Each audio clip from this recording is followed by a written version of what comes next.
Whoa! We are hanging out tonight.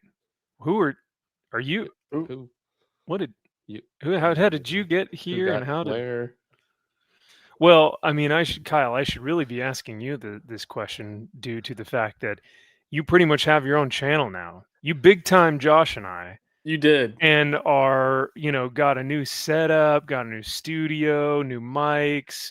I mean, you're the Rock and Robbie 2.0. Oh yeah, definitely better. Oh, We've okay. So spicy. So spicy. Whew, spicy. Too spicy. Too spicy. Yeah. Too spicy. Well, yeah, man. How you been liking doing? So, by the way, chat, if you guys haven't gotten a chance to go check out Comics Elite's comic book reviews, man, they are efficient. They are well done. They are super. I mean, in my opinion, I don't think they're very biased. And that's a lot because you're doing these reviews with a comic shop owner, which is very rare to have a non-biased review from a comic shop owner. So, Yeah, no, I appreciate it. Yeah, Sean was really going hard on the social media stuff again. He was putting a lot of money in, hiring a videographer, doing all these shorts and TikTok and Instagram and reels, and he's thinking like everything is content. So basically anything we do at the shop, if I just happen to pop in on a Thursday or a Friday to pick up new books, it's turning into now like, okay, what can we shoot? Can we do this? Is he available? What do you want to do? So now it's that mindset.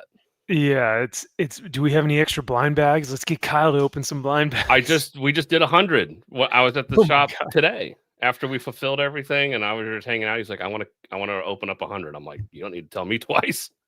Let's get Mr. Sticky Fingers over here and start breaking these bad boys open. We got some pretty cool shit. Pretty good.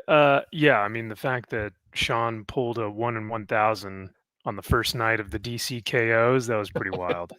And he still has half a case he can't get rid of. Oh my god. Yeah. Shocked. Yeah. Not.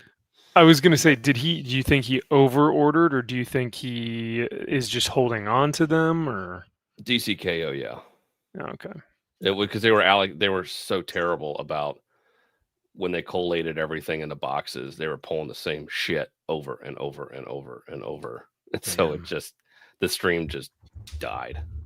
And the thing with the DCKO blind bags was that I think they shouldn't have done, but DC, they were like, I want my money.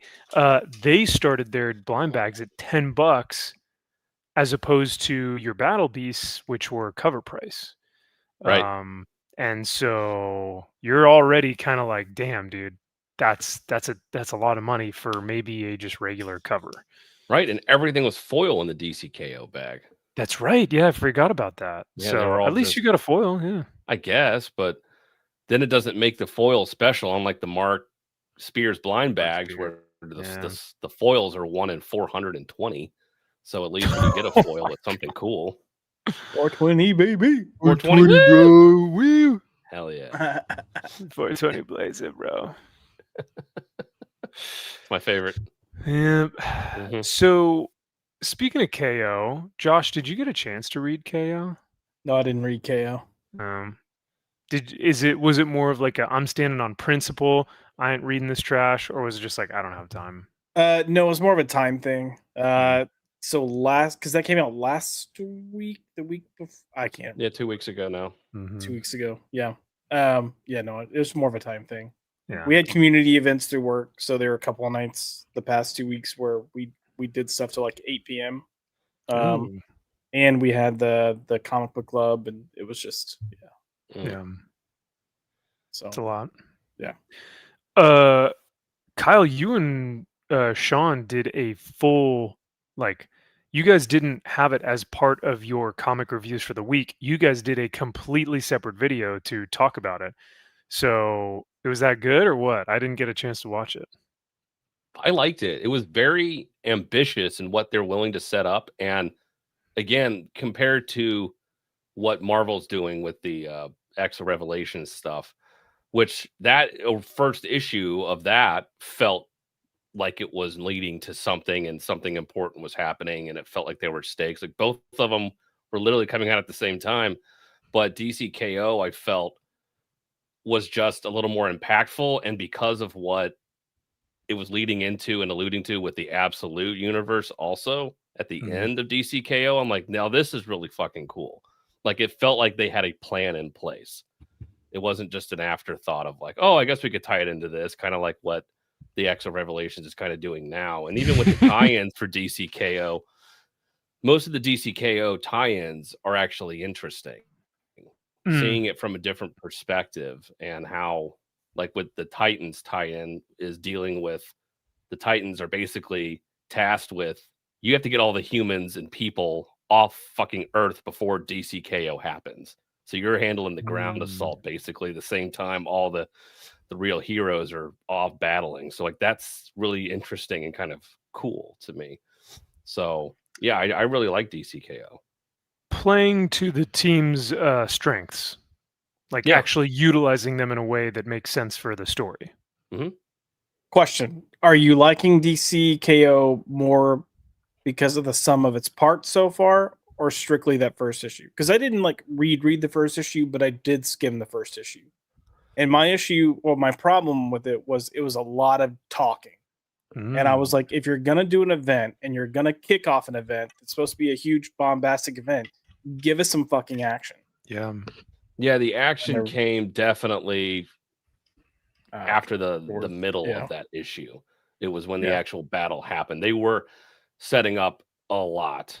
But it felt like it needed to, in order to build the tension and to build that up to where it was like, okay, this really feels like they have to do this battle. They have to beat Darkseid, because you're literally seeing Darkseid take out everything.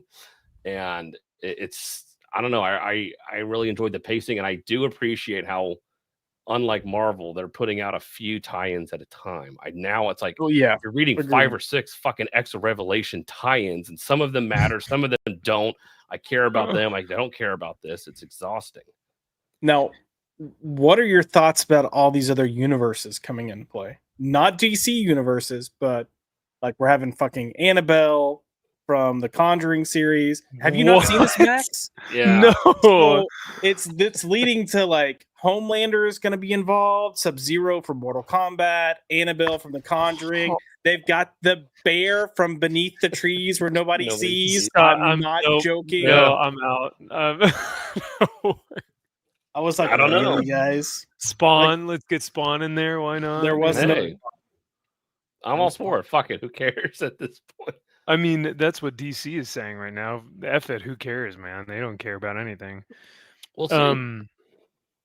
Wow. That's a bold strategy, Cotton. I guess we'll see how it turns out. I'm more excited for it every week than I am the next X of Revelation tie-in, because of so many. So Perch put together a community post on YouTube, and he had all the X of Revelation titles on the post, and he said, if you were to buy every X of Revelation book, because they all come out in the span of like a month, right? Like it's or like I think it's 3 months. Okay, which is still that's a short event. Yeah. In the span of 3 months, and you were to buy all the variants so that you made sure that you collected the entirety of it, it would cost you over $800 and take up like 2 long boxes. Yeah, that's a deal. Oh, wait. You mean a steal? I heard. Yeah, I heard a steal. No, stealing your money. Exactly. Dude, the tie-ins have been absolute garbage. Yeah, so far. Hey, yeah, I like the Radioactive Spider-Man. Radioactive Spider-Man, I thought was good. I haven't read that one yet. Some of it was good. Like the creepiness of what happens with Peter Parker because he's already radioactive, and what this X thing that, mutated people, like what it kind of did to him because he was already radioactive was pretty cool and pretty interesting. I did like some of that, but yeah, for the most part, the Rogue stuff is fucking terrible. Like there's just been so many that it's just like, I don't want to read this shit. Yeah. Damn, Salty over here saving tons of money boy, you Good can for put you. that money into Conan and all these other great things. That but Last yeah. of Wolverine by Saladin Ahmed. Fuck that piece of shit book. Okay, I so swear to God, I you was so fucking pissed reading that book. you know who was pissed? I was pissed because you on your review channel, sir. Now that you're big timing us, you go, don't read this book. It never existed. It doesn't exist. Don't even look at it. Don't even think about it. We're done talking about it. And I was like, wait, you can't just leave us like that. And then I text you and you go, don't even think about it. And I'm like, no, you have to give me something. I couldn't.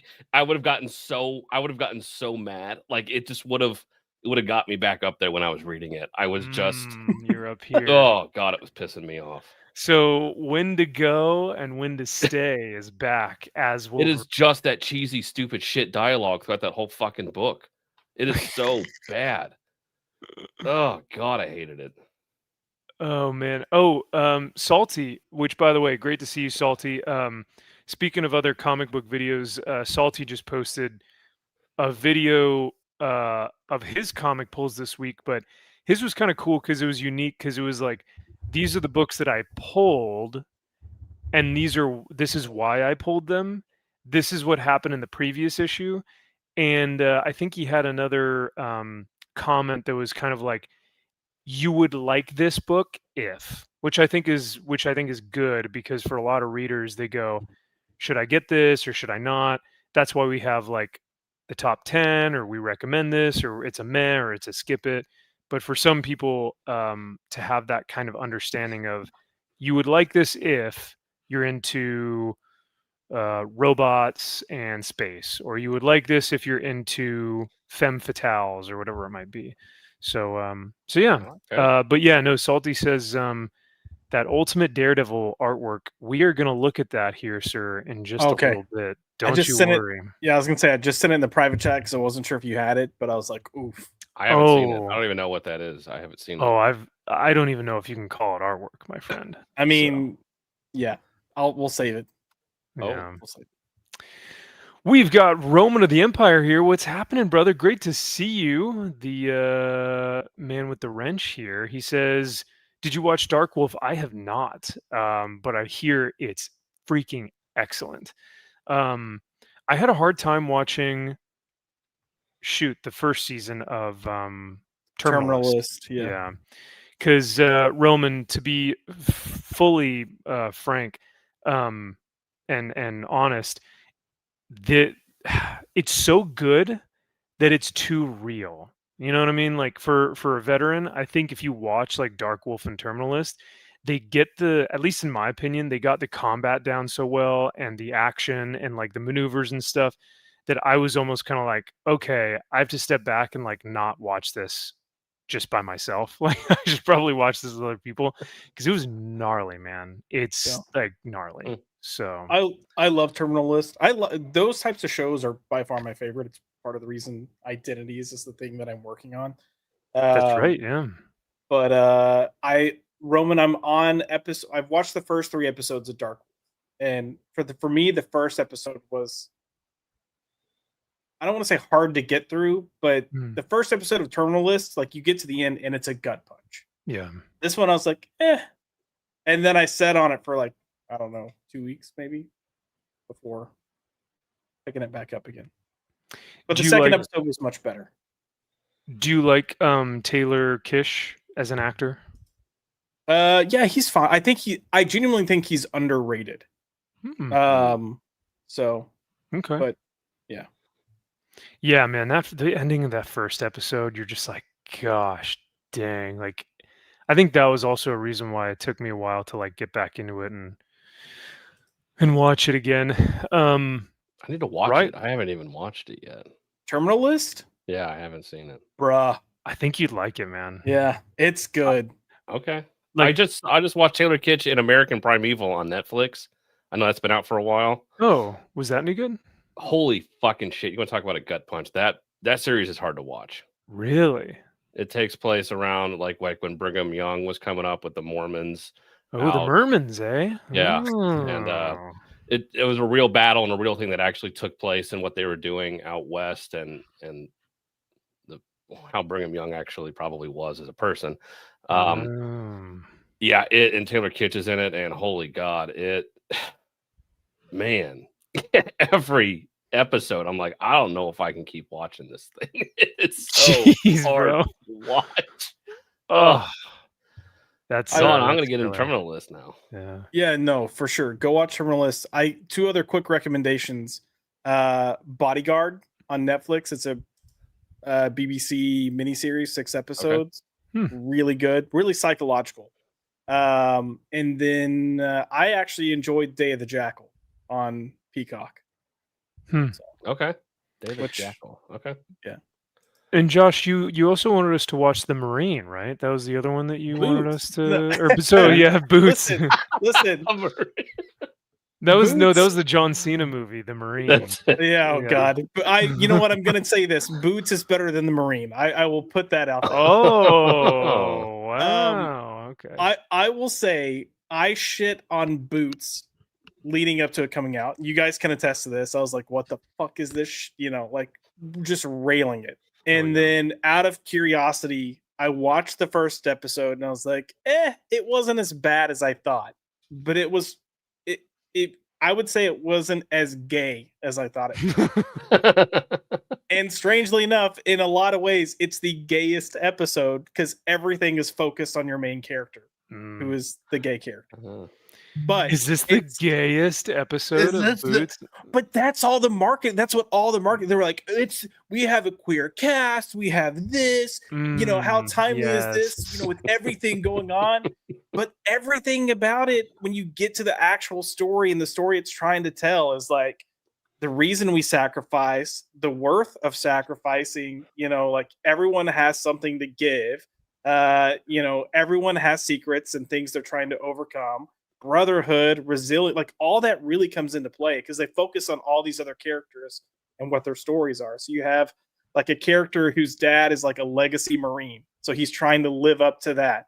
You've got a guy that's from a black family that's like anti-institution. He's like, F that, I want to serve my country. But it takes place in the 90s. So it was way better than I thought it was going to be. But Sergeant Sullivan, and I've watched a couple of like Marines come in and do reviews, and they're like, Sergeant Sullivan is perfect. Like, wow, perfect. All right, I'll agree. Interesting. Oh my God, Josh with his like for different reasons. Of course, yeah. Sure. He's like blushing. I guess. He's perfect. All right. He's perfect. Yeah. All the Marines are like, his tactics are sound. He's got strong command presence, and Josh is like, he's just perfect. Move over, Nick Bosa. Bro, I have yet to see a man come along and take the title from Nick Bosa. So that speaks volumes. No, look, Nick Bosa and Henry Cavill kind of both have that same thing. Like everyone agrees, like, all right, okay. They're specimens. They're the 1% of the 1% of the 1%. Yeah, they are. We've got Cajun coming in for 37 months. That's incredible, dude. Thank you so much for your support. He says, so LSU fans want to pay the $53 milli vanilli buyout to fire Brian Kelly. Now, Kyle, I know you have fired him in the first fucking place. But he says, anyway, I was on TV last week at the LSU Vandy game. Hell yeah, man. That's awesome. You should send us a screenshot or if you took a picture on your phone or something.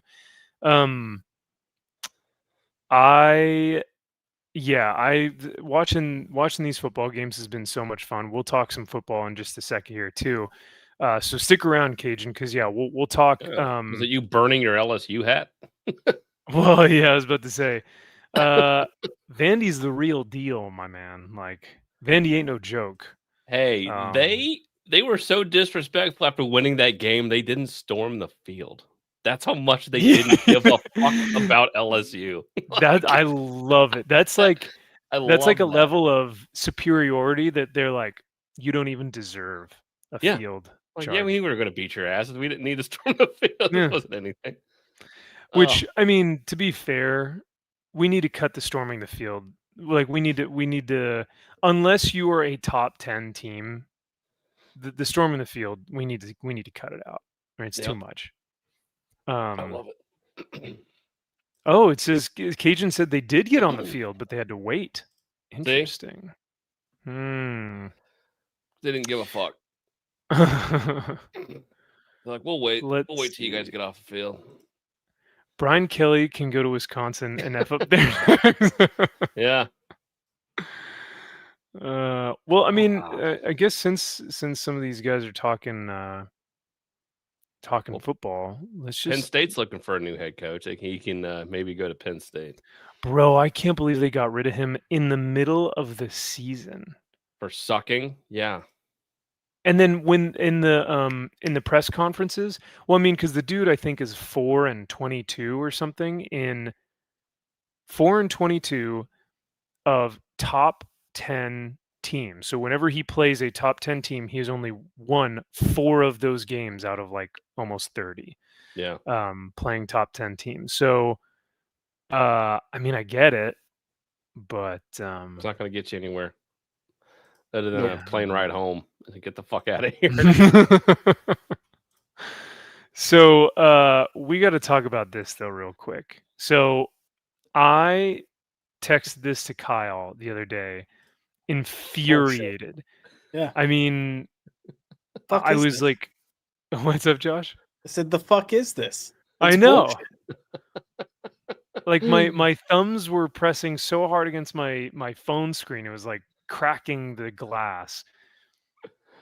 I cannot believe that the Hoosiers are ranked number 2 in the country right now. It should be number 1. I know. I completely with you that it's total horseshit that they're biased against Ohio State. I know. As they should be, because IU has something to prove because they've never been good, except for their basketball. Yeah.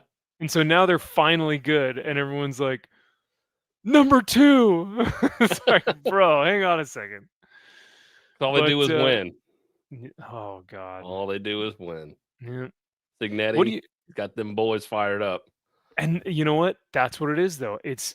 I think you can attribute it to Signetti because he's a freaking psychopath, and so his boys get riled up for him. And because it's not like Indy has like 5-star, receiver, number 1 drafted quarterbacks or offensive linemen. It's just they're just a bunch of podunk nobodies. Yep. That's all it is. And he knows how to win with them. And having that chip on their shoulder, I think it helps go a long way with a lot of guys in this, NIL world now, where it's like, hey, you want to get paid or you want to get out of here, whatever. It's like, you got to fucking put up some numbers here and you'll at least be able to have a chance to start here at IU if you want to actually play instead of sitting behind somebody for 3 years at Alabama or Georgia or wherever. So no, I cannot believe what IU has done for 2 years straight now. It's ridiculous. They play with like a fury and an intensity that's very rare and it's very unique. Because like I said, it's not like they got crazy skilled athletes out there. They just get after it. They just find a way to win. Gritty, dirty. I love it.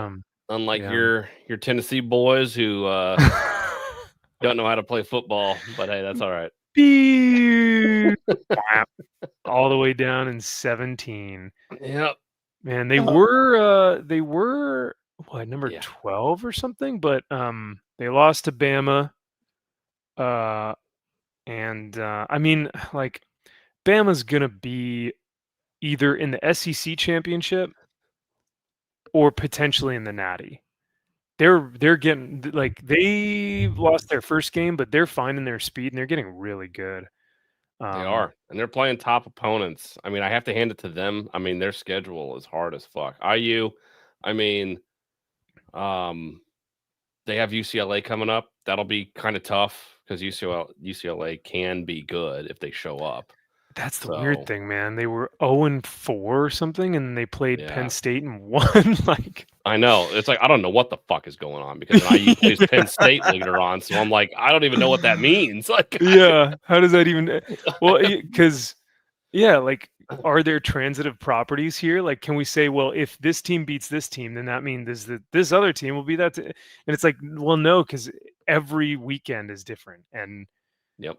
travel, injuries, all that stuff. Yeah. But yeah, my God, man, I watched Tennessee in person, and when they played Arkansas, and they almost they almost lost that one too. But yeah, Tennessee, it's tough because they were kind of put in a tough situation because their quarterback in like June or July just dipped. He was like, "Yeah, UCLA is going to be paying me more money, so I'm going to go there." Just just left. So that's why we got freaking. Now I'm blanking on his name, but oh well. Who's crushing it right now? I mean, he's doing great. Joey Aguilar, I think it is. Yeah. And I think you're right, Cage. And I think Aguilar is better than Nico. But when we've only had him for like a month or two before the season starts, that's tough, man. Learning all the plays, getting in with the O-line to make sure that he's like good with his boys. So, but yeah, Joey's good people. But yeah, Tennessee's kind of in a rough spot. Oh well. That's all right. They're It's still always fun. next year. Hey, what about Texas UT down there? Good old Arch coming in, right? They shouldn't even be Hey. ranked. Hey, he's got them boys right where they want them. All right, cut him They some slack. should- He's gonna win the Heisman. Take it easy. Oh my gosh. If he does, are you freaking kidding me? But I can see some bullshit like that happening.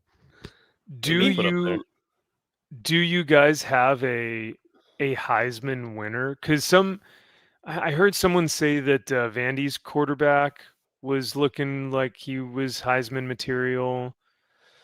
Jesus, anybody on Ohio State? Because that's Pavia. I think that's. I think so. And then LSU's quarterback, Nesmeyer. Oh yeah. He was initially thinking of people were like, oh yeah, he's gonna win it, and then it's like, no. Yeah, I don't even know who's at the high. Who are the big odds? I guess Bama's quarterback probably. Oh, maybe, yeah. IU's quarterback Mendoza's up there, boys. Yeah, literally. I just saw that. Nobody cares. Oh, everyone's gonna care when you fucking start saying his name, boy. Oh my lord. Salty says, "Don't worry, Arch will figure it out this week." See? Yeah, I'm so sure. He will. God. I was gonna say Heisman. It looks like the betting odds are Julian Sand from Ohio State, Simpson from Alabama, and then Mendoza from Indiana. Wow. There you go. Really? There you go. Those are the top three. No mention of Pavia whatsoever. Interesting. Okay. They're racist. Pavia, they've got ranked 6th. Okay. Thank you for bringing up the odds, though. That's good info. Good intel. How funny is it that mere months ago, only 2 months ago, Texas was ranked number 1 in the nation, with Arch being the potential winner for the Heisman. Hell yeah. Yeah. No, it's like, bro, you're kidding, right? Hey, when he gets his groove, watch out. Hey, but who was ranked like number 19? What team was ranked number 19 going into the season? Oh. Because I do think they're 3rd right now. Yeah, we haven't even talked about your boys. Yeah. Gig 'em. Oh yeah, what is it? Gig 'em with the thumb. Yeah. Gig 'em. What if we do like a secret hand gesture? I got it. You mean the universal sign for like good job? Good job. It's very secret. Oh man, super secret.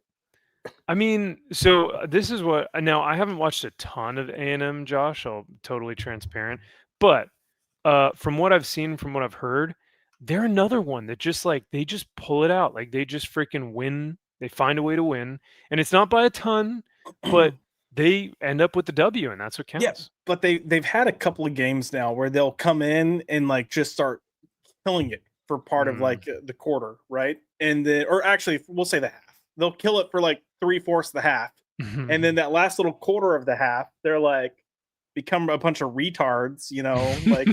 It's like they send out the downs crew to like, okay, we got 5 minutes left. Send out the downs crew, and then all of a sudden, like 2 touchdowns get scored on them within 5 minutes, and you're like, what the fuck just happened?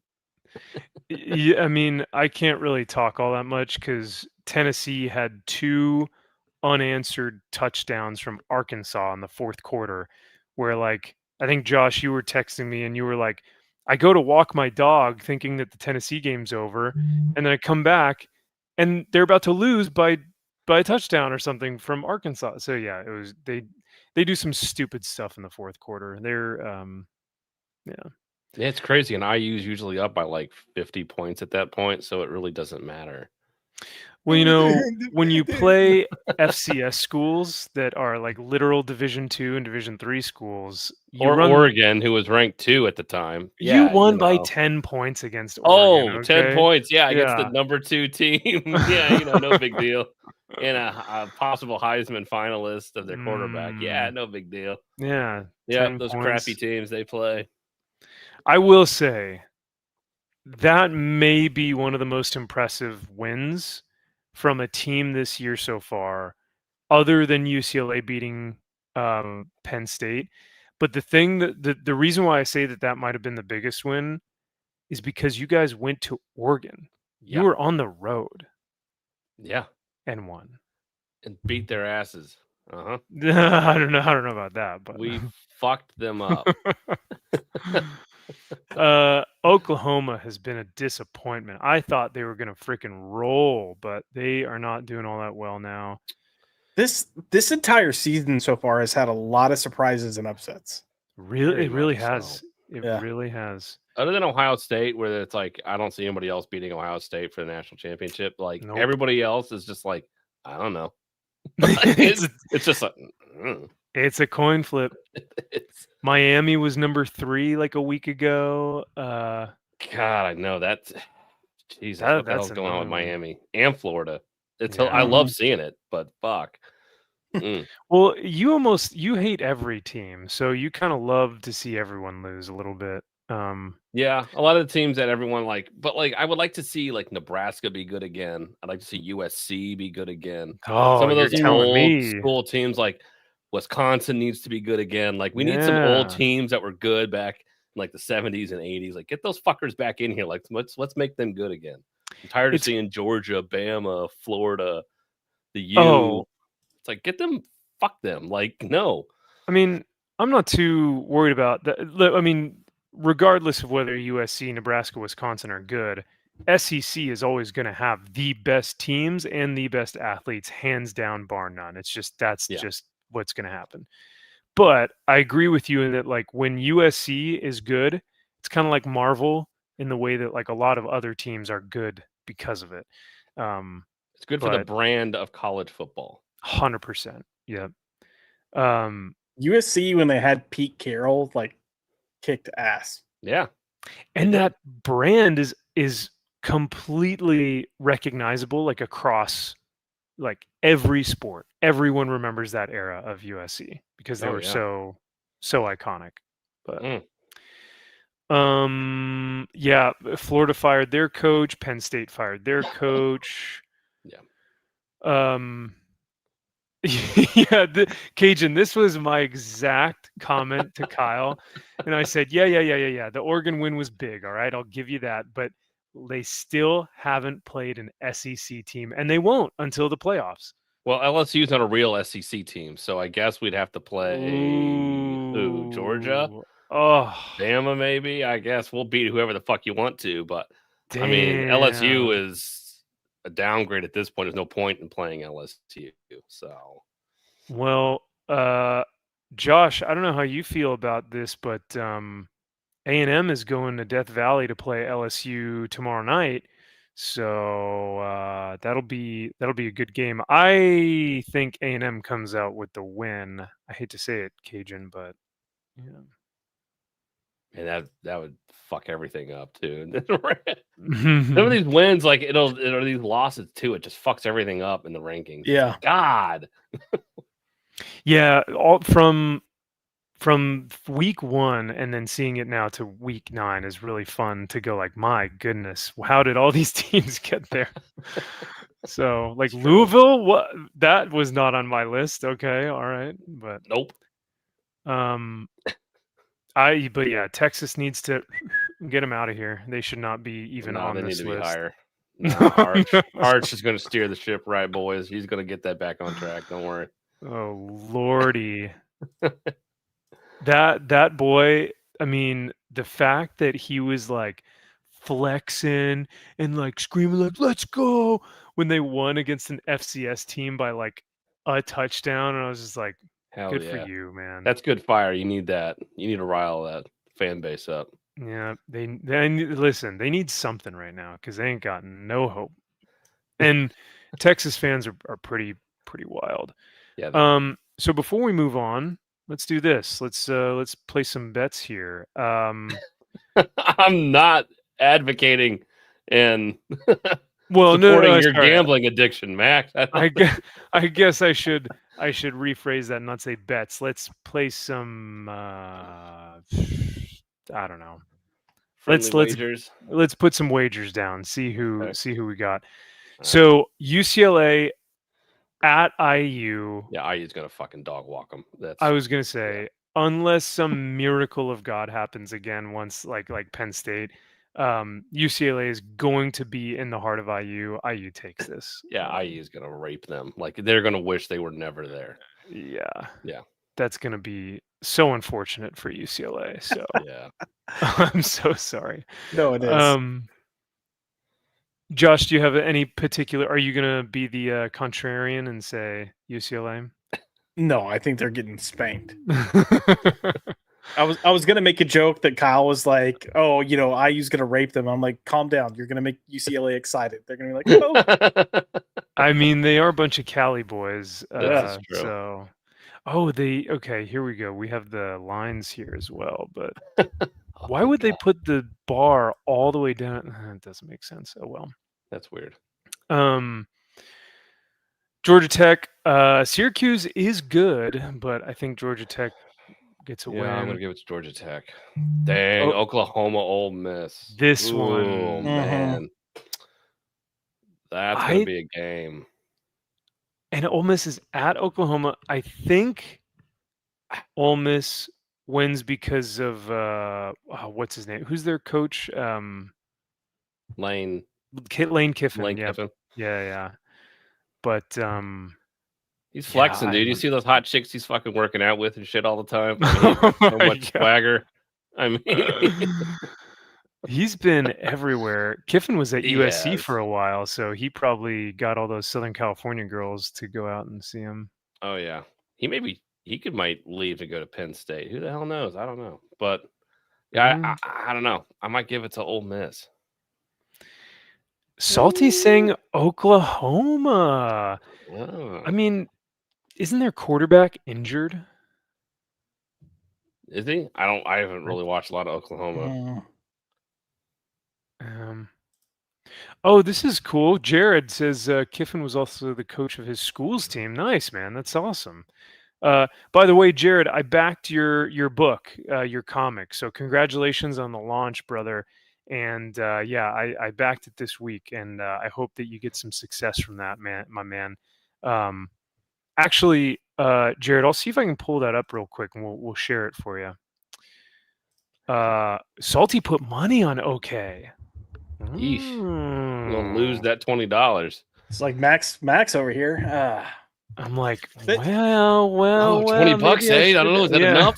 Is that enough for me to care? I got to put more on there. Yeah. I've got to say the highlight of my Saturdays lately, because I've been working a lot of Saturdays, is texting Max and Kyle in the morning to be like, Max, who'd you put money on for today? And then seeing Max's answers and then just giggling for like a good 20 minutes. As you and watch then being all like, of them that lose. broke motherfucker. Like lost, one. And the funny thing is, the joke now has not become Max, who did you put money on, but Max, how much money are you losing this weekend? So that's the new group text that we get Saturday mornings. So Don't worry, I got a good feeling about this week though. don't worry, guys. I Turn it did all some. I was looking at the stats, guys. The stats, they don't lie. All right.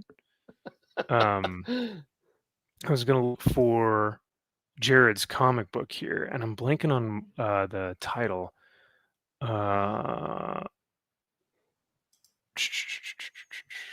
Please hold. I apologize for the.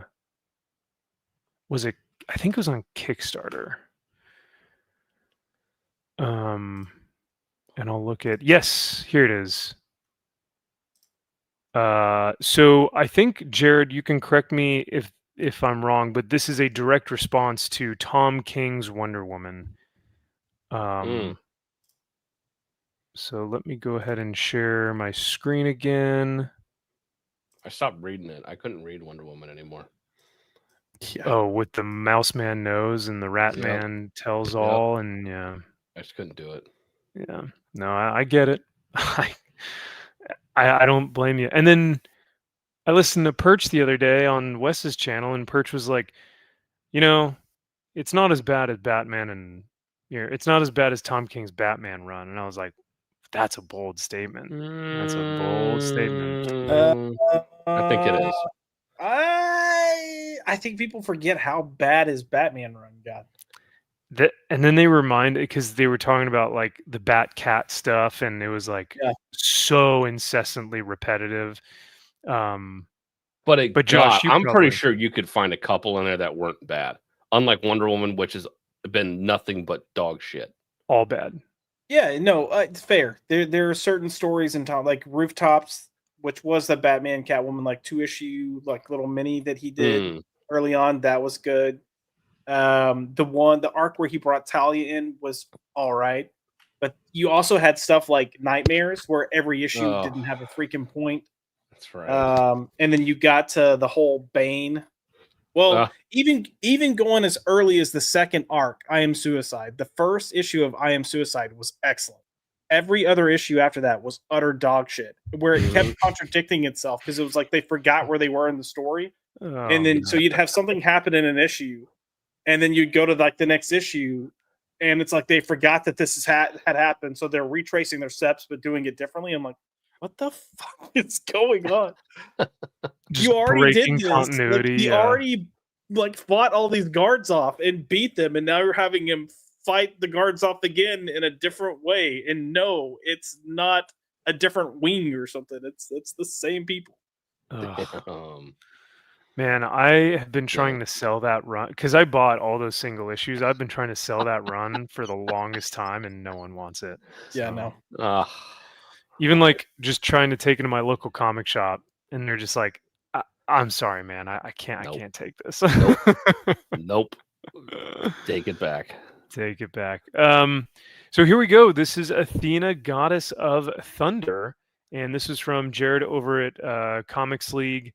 So yeah, at 420, bro. 420. When Princess Lyra is forced to flee an intergalactic conqueror, she will join a new pantheon of heroes to protect her new home. Maybe there will be a crossover between her and Yaira, but I don't think so. I can only hope. I can one can only dream. Yeah. But yeah, no, Jared, I wish you all the blessings and the luck in the world, brother. I hope that this does great. Some of the character designs here look pretty freaking rad. But it's exciting, man. I'm glad that you're out there doing something that you said, you know what? I'm sick of Tom King's run, and I actually want to go out there and do something that is going to showcase like how a female character can be written and do well. But guys, Wonder Woman's getting saved. Leah Williams is stepping in to take over temporarily, so Tom King can take a break and come back. Oh, good. He needs to take a break. Yeah. So wait, busy. Is that the one where Wonder Woman, or is that the writer who is probably just going to write Wonder Woman all about her tits? Yep. Okay, all right. That's the one that did the X book where they were like in the bar, like all like, "What's up, bitch? What's up, slut?" Yeah. Hi, whore. Yeah. That was X Terminators. I remember that vividly. Oh yeah. Because it can't be the Exterminators, it was X Terminators. Leah Williams was doing the Gotham City Sirens books. Gotham City Sirens. Yeah. Oh, piece of fucking shit. Good lord. Oh god. God, she's doing this Boyer book out right now that I'm forced to fucking read. Oh no. At least like she had the audacity, or no, at least she had the common courtesy to, in the Exterminators book, hire an artist who made those women just look amazing. They were sexy. She didn't do shit. Someone at Marvel. I guess that's fair. Someone at Marvel was like, "Jesus Christ, this is so much fucking worse than what we normally put out. We should at least get a decent artist." We should at least make these girls look hot if they're all going to be calling each other like slut and whore and stuff. So, but yeah, no, the Gotham City Sirens is abysmal. It's a plague. So Jared says, "Oh, the covers are also inked by Dan Kemp, one of the inkers for Spawn." That's awesome, dude. Hell yeah, that's so rad. So, well, yeah, Jared. Like I said, man, if there's anything I can do to help, I haven't been super active on the channel, but you know, if there's anything I can do to promote or you know, get other people to hop on board to support your endeavor, I will gladly do so. But good luck, brother. I know you're going to crush it, and I'm excited for you to start this journey and become, you know, a creator, because it's tough. It is not easy. No, it is not. Whoa. 2 doll hairs from Comics Exposed. Dude, thank you so much. I greatly appreciate that. He says, "Max, glad to have you back." Other guys, I'll take it. I'll take it. I'll take it. Yeah. It's not a boo. It's a I'm used to getting boos, so I'll take it. Yeah, right. That comment section on all your review videos are just rough. Roasted. I love it. Yeah. So do they shit on you for your opinion, or for Sean's, or for both? Normally both. Usually me. It's like, you sexist pig. You fucking hate everything. You're an asshole. I'm like, and you're not wrong. And so what? God. So where was I wrong about exactly? My the book review? Still sucks. Yeah, like you can call like, hey, your comment just proves like how you know, you judge comics and reviews and stuff. But like, where was I wrong? Right. Go watch Rock and Robbie if you want to be told how great your purchase was and how you need to be feeling better about your purchase. Not here. Sorry. I'm very grateful too that for Batman Dark Patterns, you consistently say that Hayden Sherman's art is great and that he does a great job. I will forever say that. He can go fuck himself. Well, no, I mean, like, I like his art. He doesn't need to, you know, do it. It's all the weirdos that are like, excuse me, with referring to him. Like, moment of personal privilege. Yes, point of personal privilege, Josh. Yeah, that's right. I totally forgot about that. Can we please not use gendered language? Yeah. All right, comrades. Thank you all for being here today. You're like, oh no. We have to start with a land acknowledgement. We've got Zaxx in the house saying, "Welcome back, Maximus." Thanks, man. It's not necessarily a welcome back, and though I greatly appreciate everyone saying, like, you know, welcome back. The guys and I we're just going to take it 1 week at a time, and there's some weeks that we're going to take off, and others that we might not. But the consistent schedule, unfortunately, with my and well, essentially all of our work and school and everything, it has just been brutal. So I will get on here as much as I can, but But yeah, I appreciate it, Zaxx. Thank you so much, man. And it looks like, Zaxx, you just got back from Italy. Is that right? Italia. Oh. Yeah. Dobrigado. Yeah. And The he took a picture. gabagool. Yeah, the upbeat. He took a picture of the statue, Black Lady on phone. Yeah. Oh, my favorite. Oh, that's One of the highlights of Oh. Roman culture. Right. gorgeous. You have Michelangelo's David. You have the Vatican City, the Basilica of Saint Peter, right? And then you Mhm. have Black Lady on phone. Goes right there. It just fits right in. It's just it's perfect. And they to add insult to injury, like they made her ugly and upset. Like she's looking at her phone and she's like peeved off at something. She's like, That's like, that tracks. that's perfect. That tracks. makes That's sense. about right. That just encapsulates everything. Yep. Yeah. So that was peak Florence. Black women on phone. Black woman on phone. Yeah, there you go.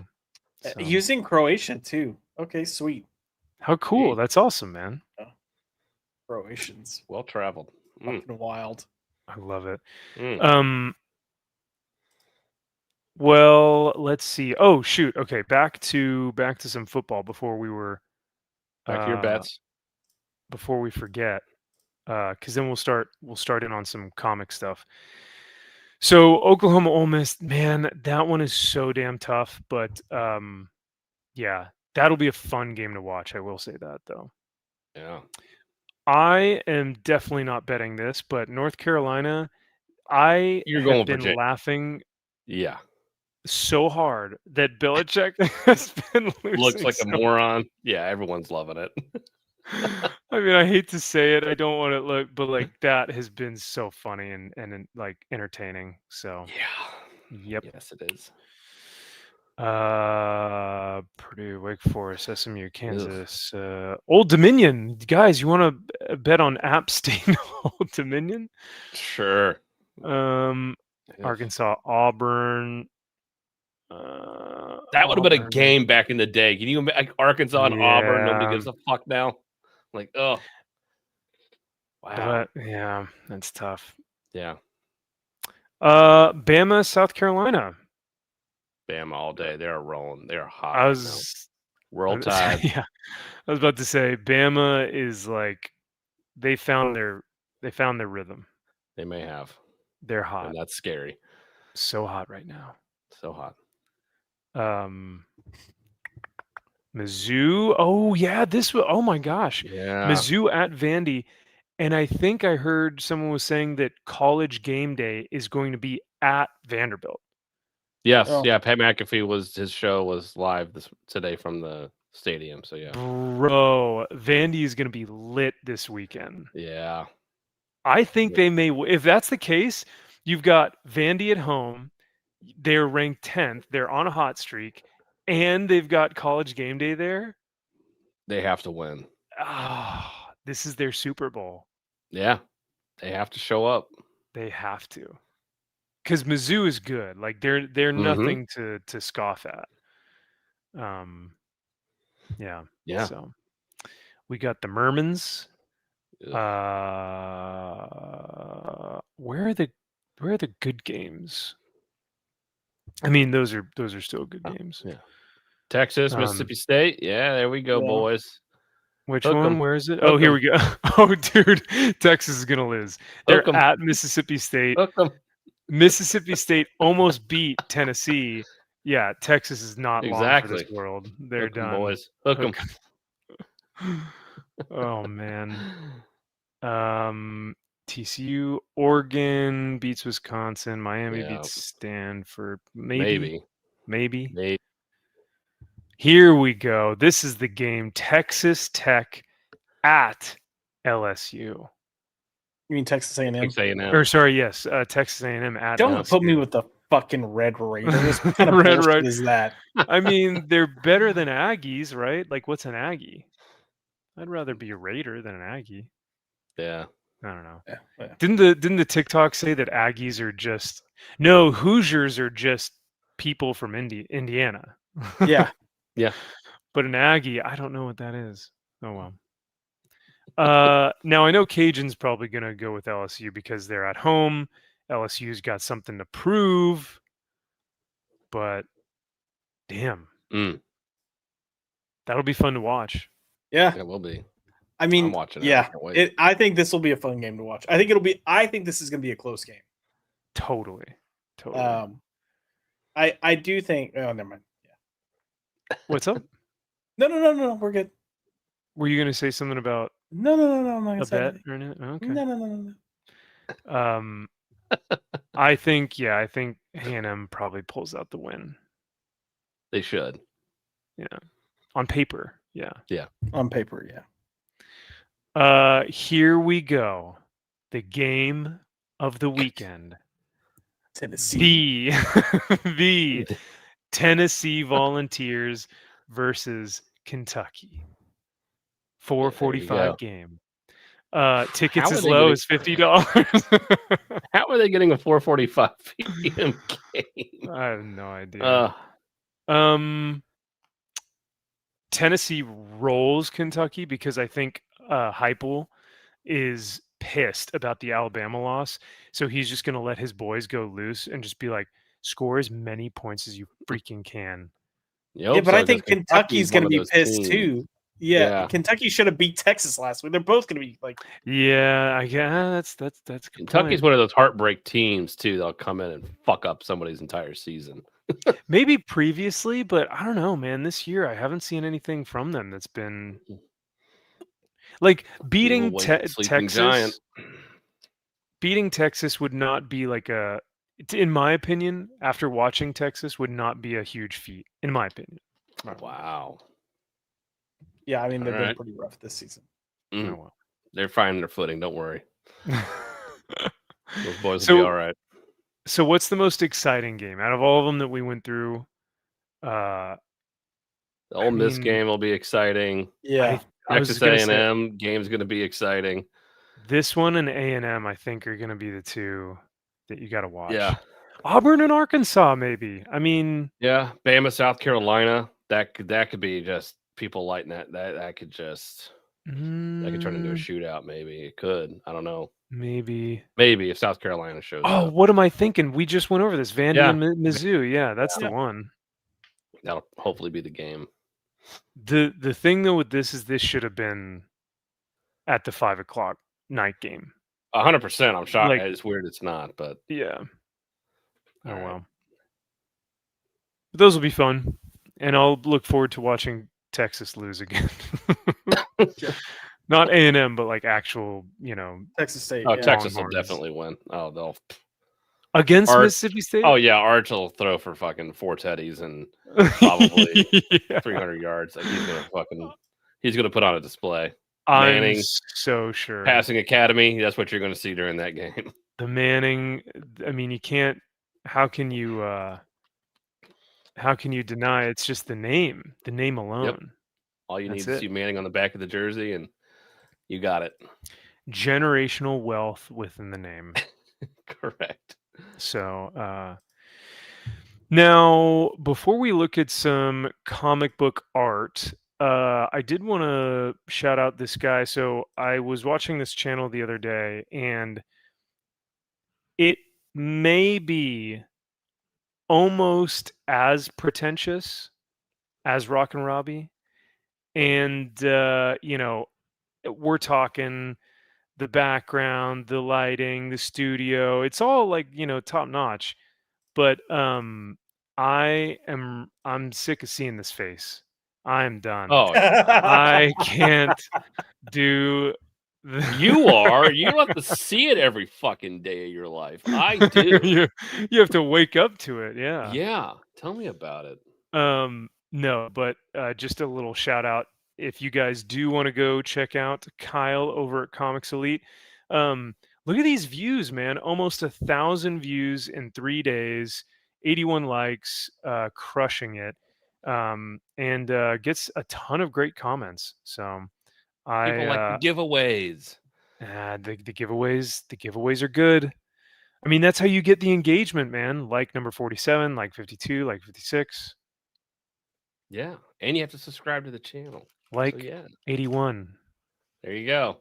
No, I was just I would Oh. insult you or something, but You should. but no, these are a lot of fun. I did laugh though because, like I said, for some reason I don't know why, but when you because I thought you were filming with Sean this week, and then when you popped up as a solo again, I was like, "This is it. You were the Bizarro Rockin' Robbie. You were everything that he's not." No, So- I walked in. I was like, "All right, cool, I'm ready to go." And Sean's like, "Yeah, I didn't read anything this week." I was like, "You fuck! You're Like, you were supposed to." You're like, dude, you're the one who wants to do all this content, and he's like, yeah, This sorry. was your idea. Well, and it's funny. We were getting ready to do the blind bag stuff. Well, but when they first launched that night, and one of the whatnot chicks, she's like, "Oh man, I would love to do the comic book stuff and the YouTube stuff." I'm like, you better be careful when you say that, because I will fucking walk out of here right now and you'll never see me again. Oh Like, wow. you're getting paid for this shit. I'm doing it for fucking free. If you That's a say good you want to point, do yeah. it, I will get the fuck out of here and you'll never see my ass again. So I'm like, if you really want to do it, please God tell me, because I don't need this right now. So I don't need this. who's to say you may end up seeing somebody else differently on these top 10 shows? I don't know, Kyle. I think you're the hero that people Mm. you're the hero that people want. No, No, you the can see, hero that you the can see a people pretty need. face on there, pretty female that'll just say things. Yeah, but what if her takes her shit though? You know, Well, you duh, gotta. but so what? No, you're the hero that people need, not necessarily the one that they want. Yeah, I don't know, man. This backfired for the Undertaker. You know, Did he have a female version of him or something? No, he Oh. had his podcast that he was doing with his friend.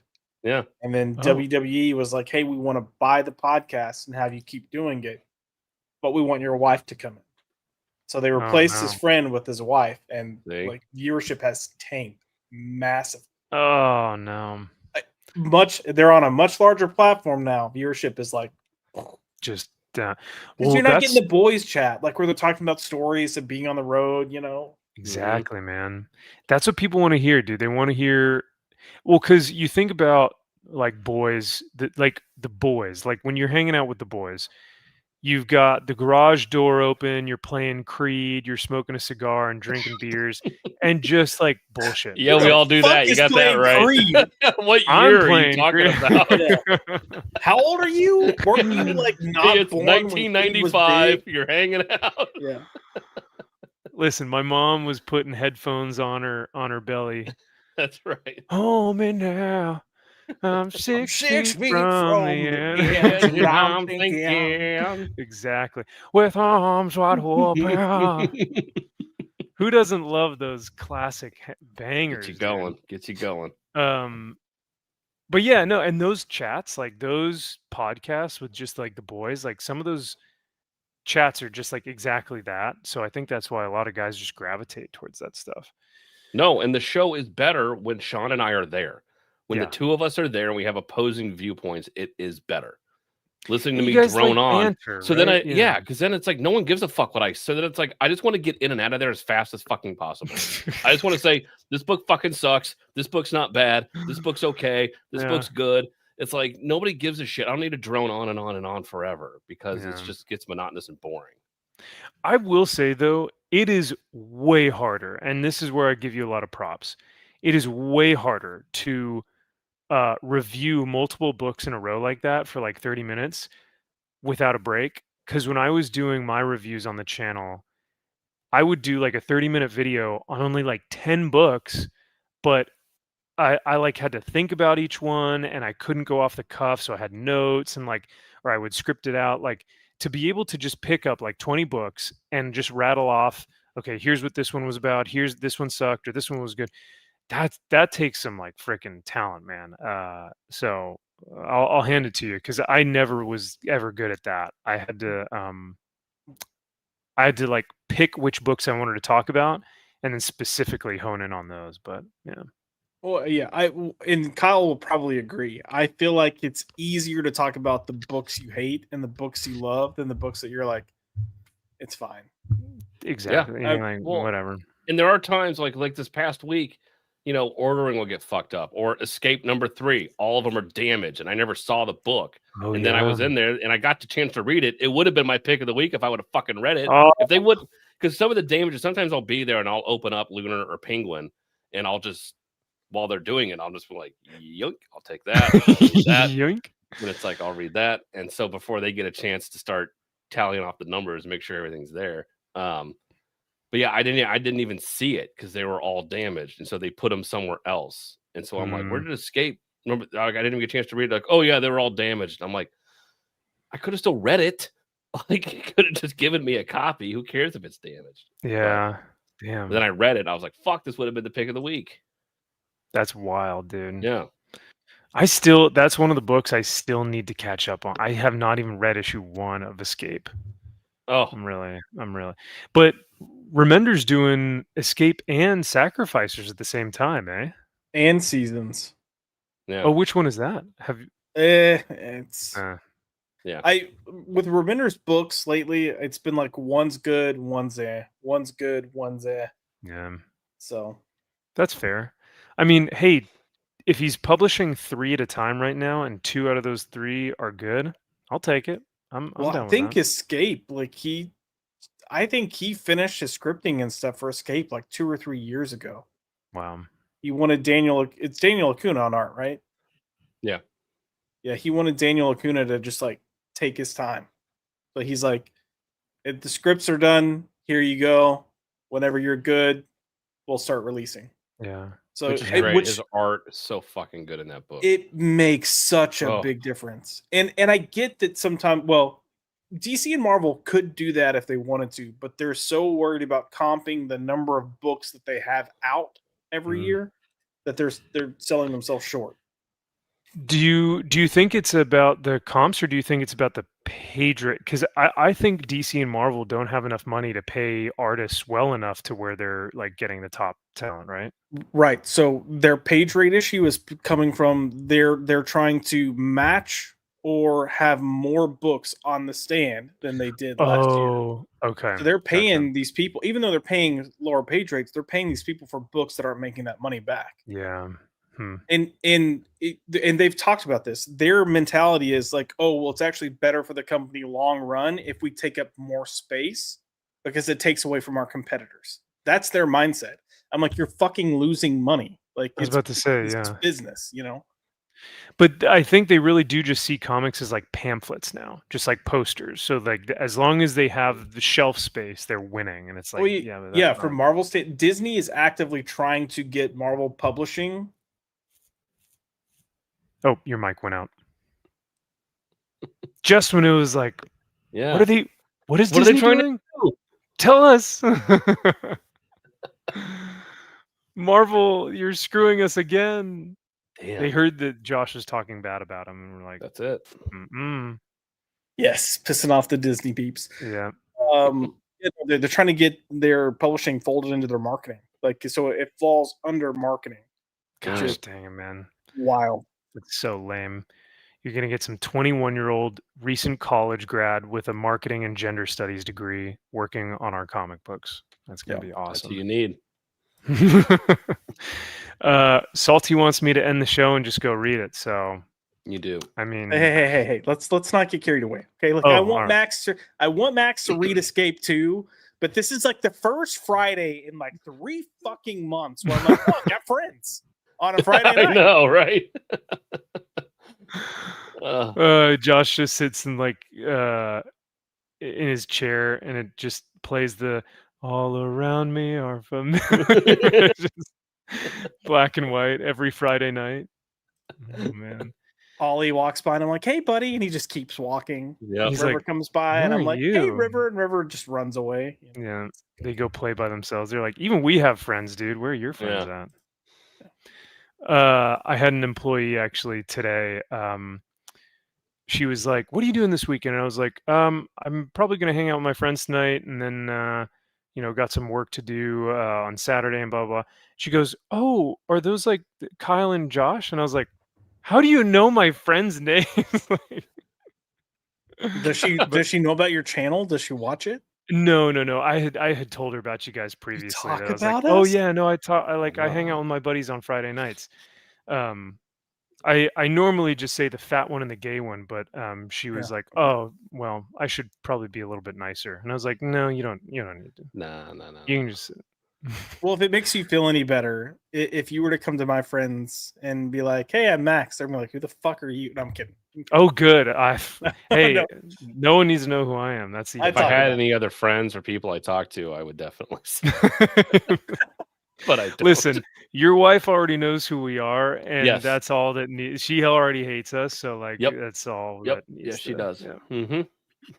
Look, I'm just working for that uncle category with Jack, and it's good. Someday. Oh boy, I don't know. We got to get through Mama Bear. I don't Yep. think. I don't. Mama Bear, are you kidding me? Like, it's Listen, me. Well, you are good with the ladies, so work that Gotta charm. work that charm. You got to work Yeah. it. Yep. Gotta work it. Listen, all it takes is one visit, them to cook dinner, and me be like, "I'll help with the dishes." In. No. That'll go a long you way in think my that'll book because give I you- do the dishes. So please. Oh, you do the dishes? Okay, Oh, I'll hell find yeah. another way. I was gonna say you need to find something that she does, yeah. But man, you think that'll get you uncle status from dishes? No. That's no. just the foot into like getting the. I like sliding Josh. in. He's a good Well, guy. look at the competition you have here. I'm not going to get too Fair, specific as fair. far as uncles. So Oh, I'm just saying. I mean, oh, Competition's yeah. not that difficult. A little lean is what you're saying. I mean, Max is retarded, so you know. Yes.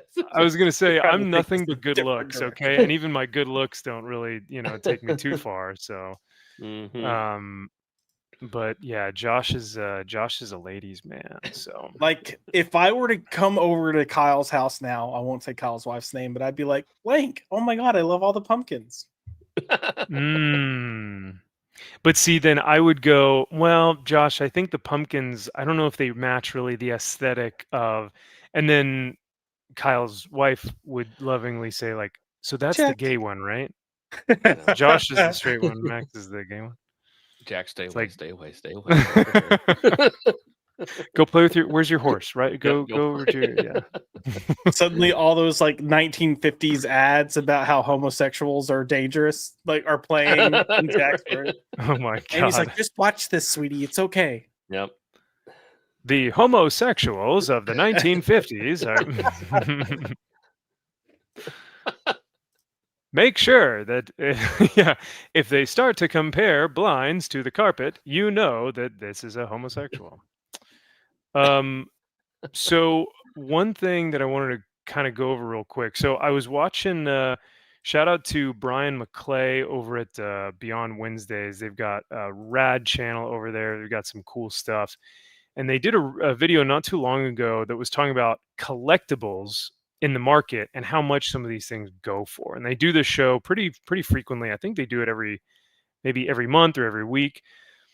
But bro, some of the prices on these collectibles were insane.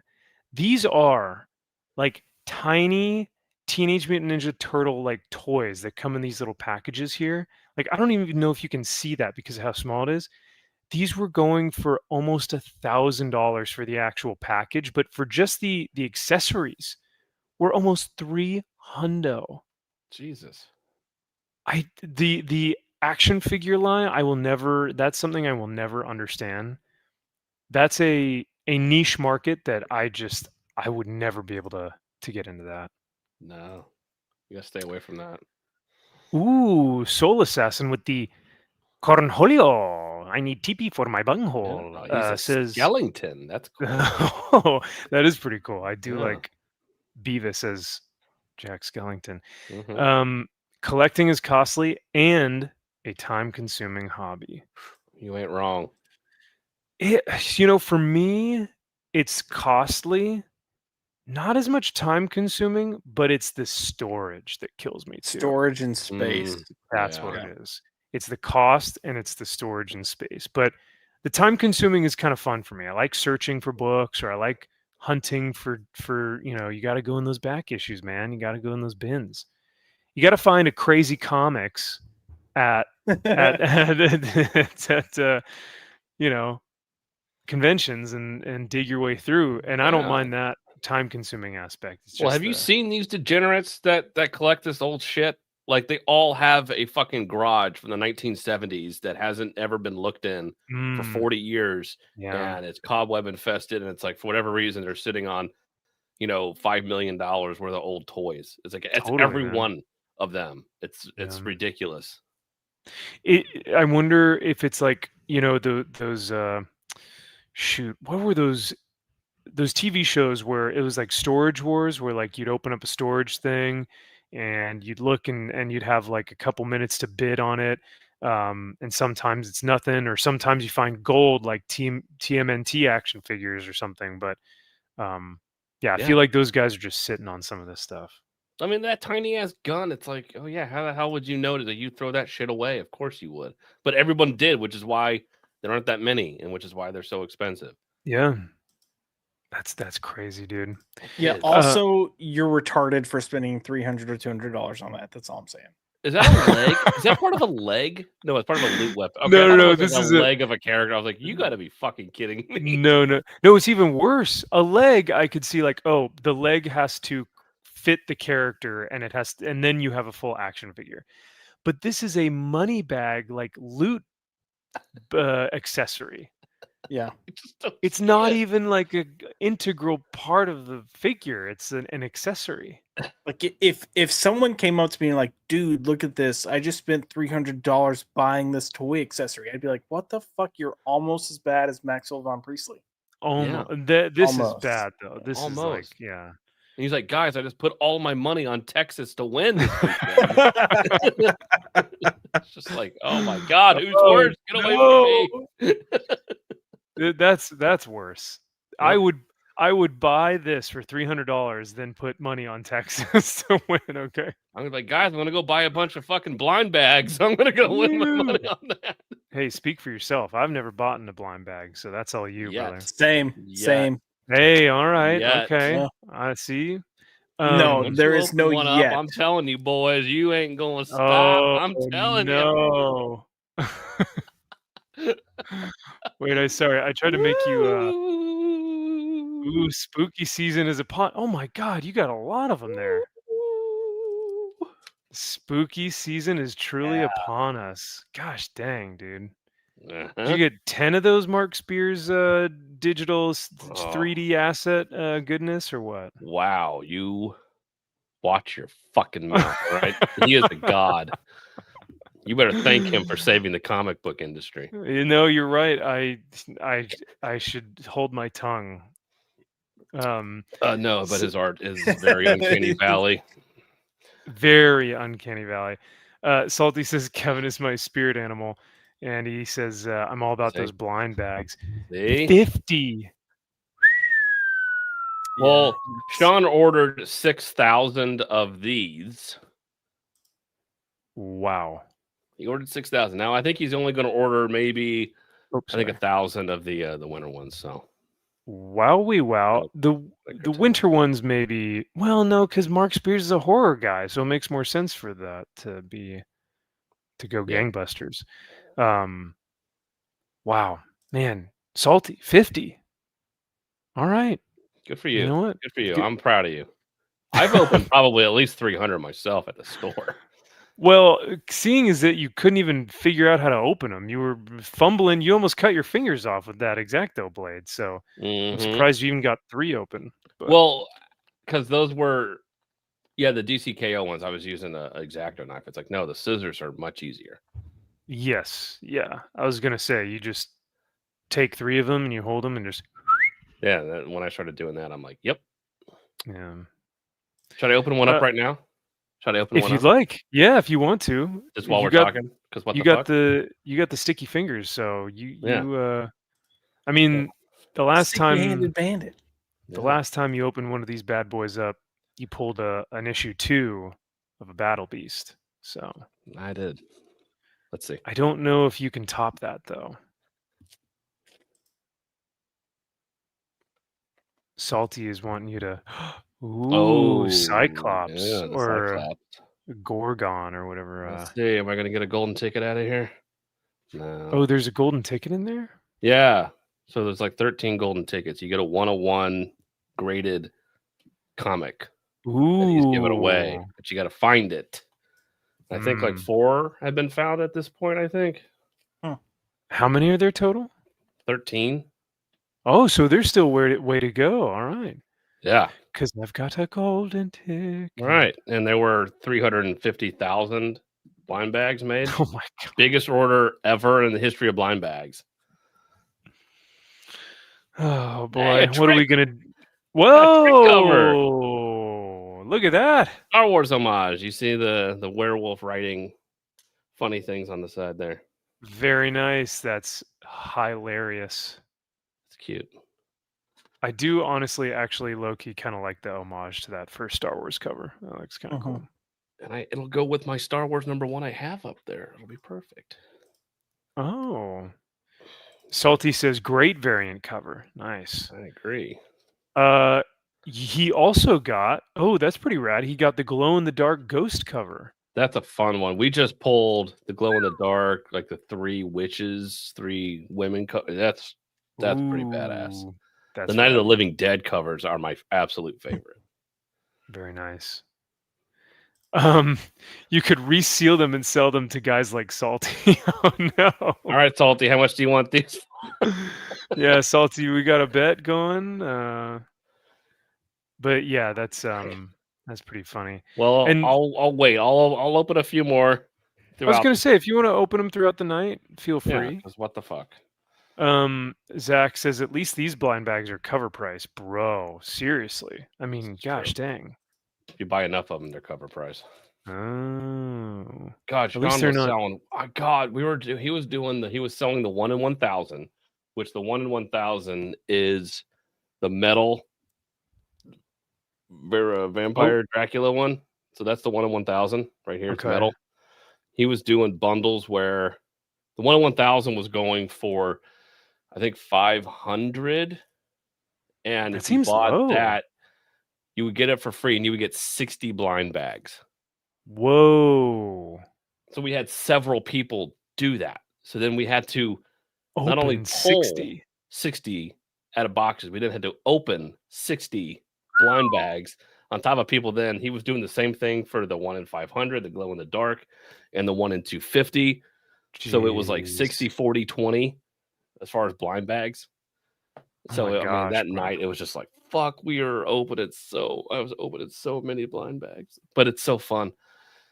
Is it? Well, I guess it's the thrill of the game. It is. Yeah. It is. I'm telling you, once you start, man, it's really hard to stop. Oh gosh. See, that's how they get you in sports gambling too. Except you lose all the time. Yeah. You just keep saying one more. I'll at least they get a comic book in here. They would be like me opening these up, and 8 out of 10 have nothing in them. Nothing. It's just empty. Or the only thing that comes out is just a middle finger. And you're like, oh, thanks. Yeah, good. That's gambling. Yep. Yeah. No, one time. No, I got something cool. Did you get anything on this guy? Oh, hold on. I haven't opened them. Okay, well, let's do another one. Sorry, I thought I saw you. No, I was just pushing the. See, that's what would scare me. Is I would feel like I'd scissor my way through one of those and cut the corner, or cut the the actual comic. Scissor me timbers. Scissor me timbers, Xerxes. Ooh, I like that cover. That's cool. Yeah. All the right. monster. Anything in here? And I think he also threw in some signed, even first printed #1 also. Because I was going to say, are these all the same comic? Yes, they're all the same comic inside. They're all the same weird, creepy art, I guess. In here. Yes, the Uncanny Valley. Is real. It's something. It's something. Ooh, that's interesting. Okay. Yeah. Now, Salty did say that if you do pull a foil, Mr. Kyle, not Kevin, he will Venmo you. So you got the Venmo. We have a lot of them. We'll see You if it's the foil think that I I'll want. yeah. Ooh. Oh, Chamber of Chills. Oh, wow. Speaking of Chamber of Chills. Hey, That's yeah, a we were good just talking segue. about this bad boy. Very nice. That's a nice homage, though. I like it. It is. That's And there's pretty. there's a trick version of this that we just pulled of a clown in the background back here. Ooh, that's creepy. Really fucking creepy, yo. So Damn. it's a nice one. Well, unfortunately, Salty says that he already has that one, so still no money for you, Kyle. Oh, I'm well, sorry. you can go fuck yourself. All right. How about that? Good pull. Yeah, that homage cover. I'm not a big fan of homages, but that one is pretty sick. It's hard not to. I mean, that one's. You think about all these covers. He did like 90 plus covers, like in 30, 60 of them, 70 of them. Like, how much art are you sitting on that you can just Yeah. make covers out of all of these? And then you're doing another one for a winter one. It's like, Jesus, how much new art are you doing? And how much of this is you just, oh, I got all these covers I've just done over my life. Well, the weird thing is that I have still yet to see. What do we got? Okay. I still have yet the to giving see. head. He's giving a lot of head there. There's lots of head on that Yeah, page. lots of head. The thing is, though, Kyle, and I don't know, man. I've never seen an original art page. That concerns me. Oh wow. Oh, what are you saying, sir? I'm just saying. What are you saying? These are done very quickly, and he has a lot of them. And there's no original art to be found by this gentleman. What are you saying? There must be some way that he's able to produce these so quickly and efficiently. He's efficient. I guess so. I don't know. Ooh. Guillotine cover. Whoa. No duplicates thus far. I gotta say that's nice. Hey, that is good. I mean, you can't be mad at the fact that you don't have the guillotine is actually, that might be my favorite one. That one's pretty cool. It is pretty rad. But you know what's even more rad than that? What? The fact that someone bought a Fistful of Power Hyper Shriek Secret action figure for almost $2,500. What the fuck is that? I have no idea. It looks like a mole person. I don't even know. Like, and then these are TMNT characters for almost $1,000. Well, this one's almost $1,000. This one's for 600. Like, that's crazy. But the real kicker that I wanted to show you guys. Yeah. Let's see. Where is it? It was somewhere back here. Because Kyle, this one's going to hit home for you. Okay.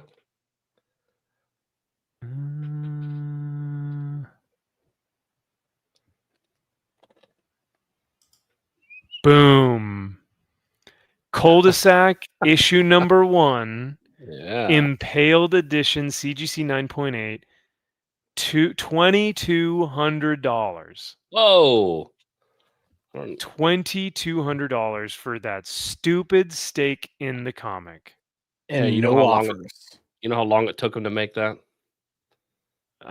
Months. They had their best engineers on that bad boy. See? So yeah, so it's worth it. So was this Sean's? Did he sell it on eBay? No, because his is sitting next to his desk. But I think if he found out it's selling for $2,000, he may end up selling it. I was about to say, dude, he better put that thing on eBay and sell that for $2,200 because that's unreal. But that was also a month ago. Like, I would be curious to see, that's that retard that's like, oh, I should have ordered this and I didn't. That first weekend that it comes out. That's a good point. Another Star Wars cover, lame. Another Star Wars trick cover. Hey, not a bad one to have though. So I'm pulling some dupes. Last one here. Okay. I'm keeping one back. Gay. I know. Oh, so you're never gonna open it, and that's gonna be the foil and the gold ticket. Oh yeah. Yep. Oh God, we were opening up so many of these, like we were forgetting to check for the golden ticket at times. So it's like, how many people just like just didn't fucking look? They could have it and no one will know. Oh, another dupe. All right. Dang. All Well, right. Sean's gonna get a bunch of these tomorrow, so or whenever. Just gonna give these to him. Congratulations. Woo! You lost. Or did I win? Or did you win? Or did I win? But I guess we'll never truly know if you keep that one that's unopened. So see? So I'm a winner. And you still have the other battle beast that's unopened, eh? Yes, I do. Wow. I will put it right next to that one. Okay. Well, one of these days when Jack is like when yeah. All right. Well, yeah, we'll see if that ever gets opened. We'll see. The other thing I wanted to showcase that I thought was kind of cool. Check this out. Whoa. So this is from 1994. This was a postcard that was signed by Jack Kirby that only went for $300. Wild. Damn. 17 bids, $300, signed by Jack Kirby, and it had the envelope. That's cool. I would pay $3,000 for something like that, bro. Like this is insane. Well, maybe not 3,000, but I hope not. I will say I always get nervous with signed things on eBay, though. That is a good point. Yep. Yeah. Unless it's authenticated, Yeah.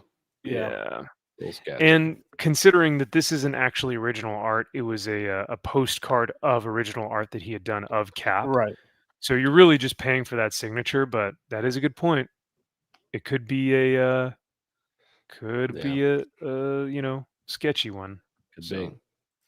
That's still cool though. That is if it's real, that is freaking cool. Yeah. That is so sick. Some spoof comics. I don't know if you guys got into any of that, but that was kind of interesting. This one was interesting for only $250. This was a reprint of Captain America #1 and Dazzler #1, but it was signed by Walt Simonson, John Romita Jr., Stan Lee. And this was the UK variant. And like others, there were like a ton of other signatures on here that they just didn't even mention. That's Jim Shooter's up there. Yeah. So I was like, damn, that's so rad. For only what, $250, I think it was. Oh, and there's your certificate of authenticity. Yep. Stanley, John Romita, Jim Shooter, Tom DeFalco, Louise Simonson, Bob Layton, and Al Milgrom. Damn. That's so cool. But yeah, $250. That's nothing. And then this was wild. Every Michael Turner rare variant cover signed for only $180. Whoa. That's stupid. I am so only mad I didn't 13 bids. Yeah. That's what I was like. I don't know if people just aren't able to find these, or they're not looking, or they don't have the money right now, but dude, like the Batman Superman sketch, like black and white cover, is alone like $200. Yeah, so that alone is well over that price. So easy.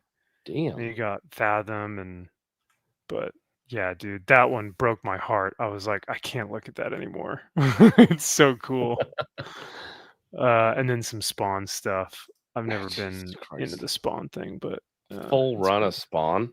That can't be a full run of Spawn, but I don't think it's the full run, but it's all the rare issues. So it's 232 to 334, all high grade for 1,600. This had almost 40 bids.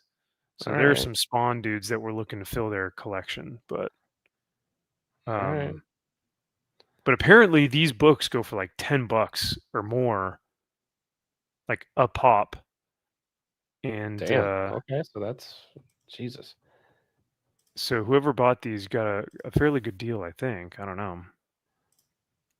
know. and then some cool action figure. But yeah, dude, some of these collectibles things that I see, I'm just like, gosh, it's so interesting to look at and watch. Just crazy. It is crazy world we live in. Yeah. Let's see. What else did we want to cover? Oh, I know. It's the most wonderful time of the year. Ripperfest Creator Season. It's upon us. Woo, we're here. We did it. Yay. All right. Time to create, compete, and celebrate. Fuck I off. love it. All right. I'm still waiting for them to create, compete. Compete and celebrate. Damn. All right, guys. Now it's time. Now we're going to start creating. Yeah. Oh my god, that deserves was an great. that Applause. honestly deserves an air horn. Oh, that's funny. That was such a good burn. That really. I don't know if you had that locked and loaded, Kyle, or if that was off that home, was off the but cuff, brother. That was just up here. I mean, that deserves a George walkout. That's it for me, everyone. All right. Good night. Take it easy. You've been good. Yeah, show us your creativity and help shape the Ripperverse. So, for those of you who don't know, this is an initiative going on through the Ripperverse that for like the next 45 days, you can submit, what was it? Art, music, or content creation. Art, content creation, music, and here's the timeline, prizes, rules, all kinds of fun stuff. But man, if you guys could do content creation, what do you think you would do? Well, I've already done mine. Oh, what was that? Eric July, shut the fuck up. That was short and sweet, to the point. Yeah. That's a good one. I don't think they would accept that one because it has to be non-biased. I think that was what one of their rules was or something. That wasn't biased. It's just It's not- stating. It's not anti-Ripperverse. It's Eric July, shut the fuck up. Okay, all right. Also, your books suck. Well, yeah. I was thinking about content creation, and I was like, what if someone did like an hour-long like breakdown of the character of Isom, like the ins and outs of his complexity and how he sees the world and how the book is written from like his point of view, or and I was just like, what? I'm so interested to see like who comes up with content creation where they're like, is it going to be Marvel is woke, or is it going to be I'm going to create an analysis of the comic? It's going to be they're going to show you the latter, because Yeah. I think that's in their rules for the content creation. It's got to be like, tell us your favorite, or explain your favorite book or whatever it is. But the problem with doing an analysis is you have to have actual characterization and story to provide an analysis. I was gonna say, you have to have character. We forgot to add that part to our comics. Whoops. So I would do a Doku Man story. Yes. Oh my lord. I want to call it the Dunning-Kruger effect, to where this fucking dipshit is going around the universe thinking he knows everything, but he knows just enough to where he thinks he does, but he's a fucking retard and knows absolutely nothing. Because as we find out in the cards, he doesn't know shit about he in fact doesn't know anything. So that tracks. I think that would just be just this guy going around like he's taking notes and he thinks I've been at Earth for like 2 weeks. I know everything I need to know about this, but he's like, yeah, you're really an idiot and you don't know anything.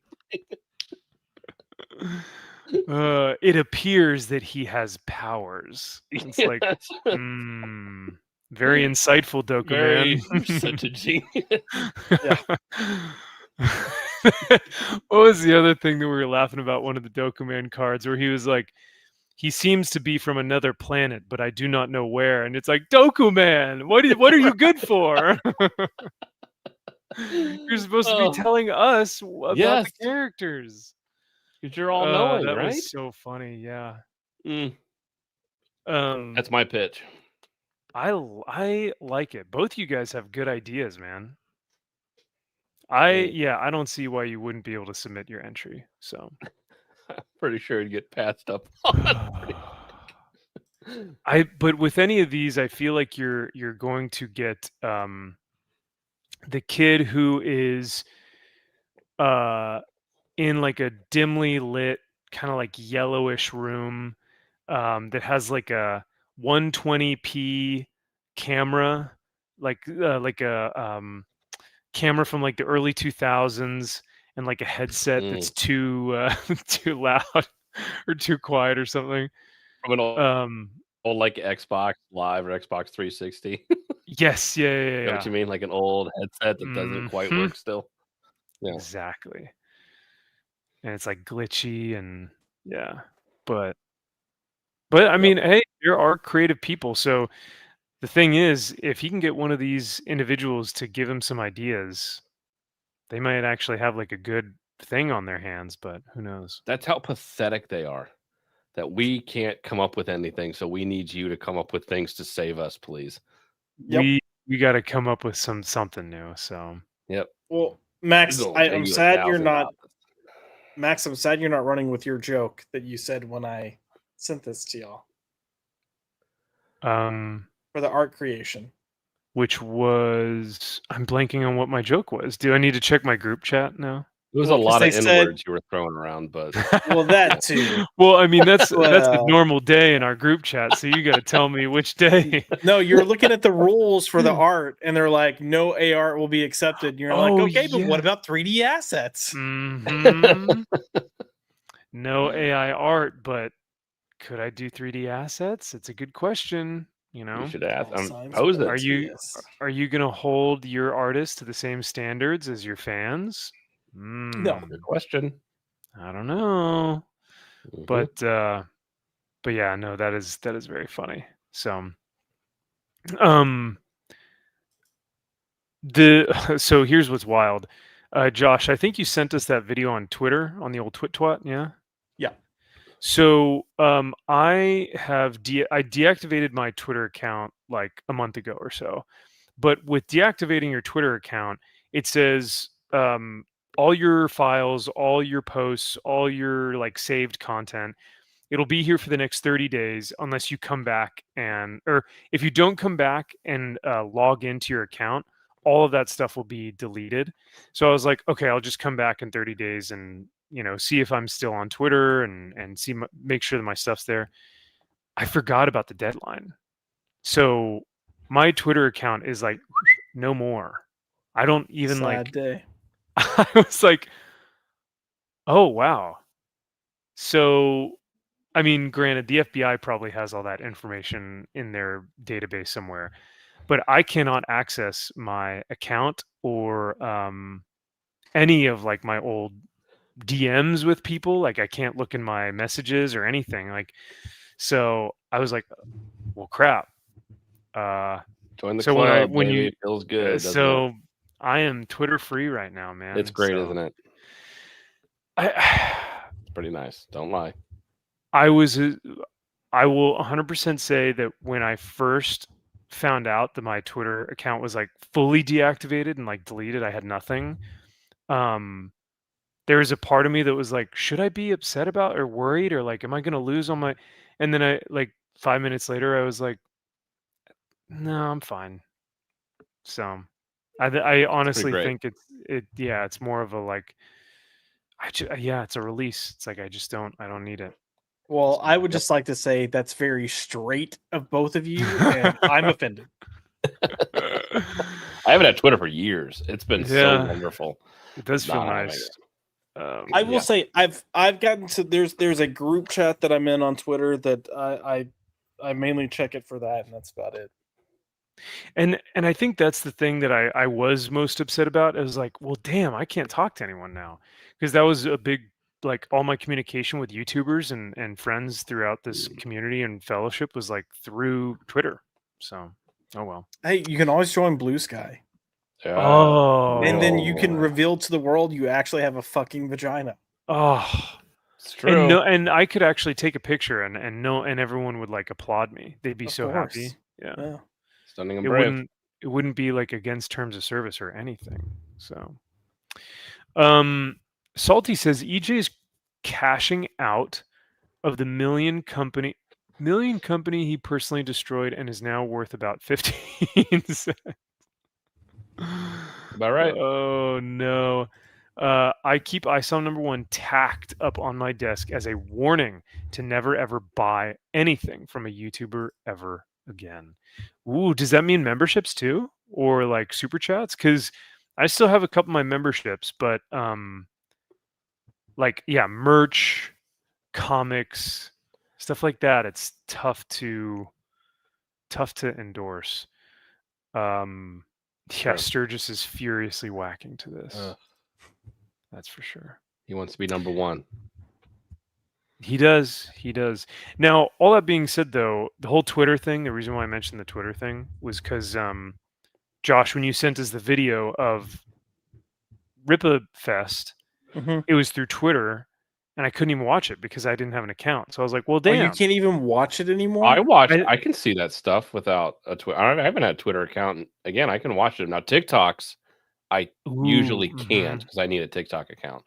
Yeah. But Twitter, I can usually watch. The old twit twat.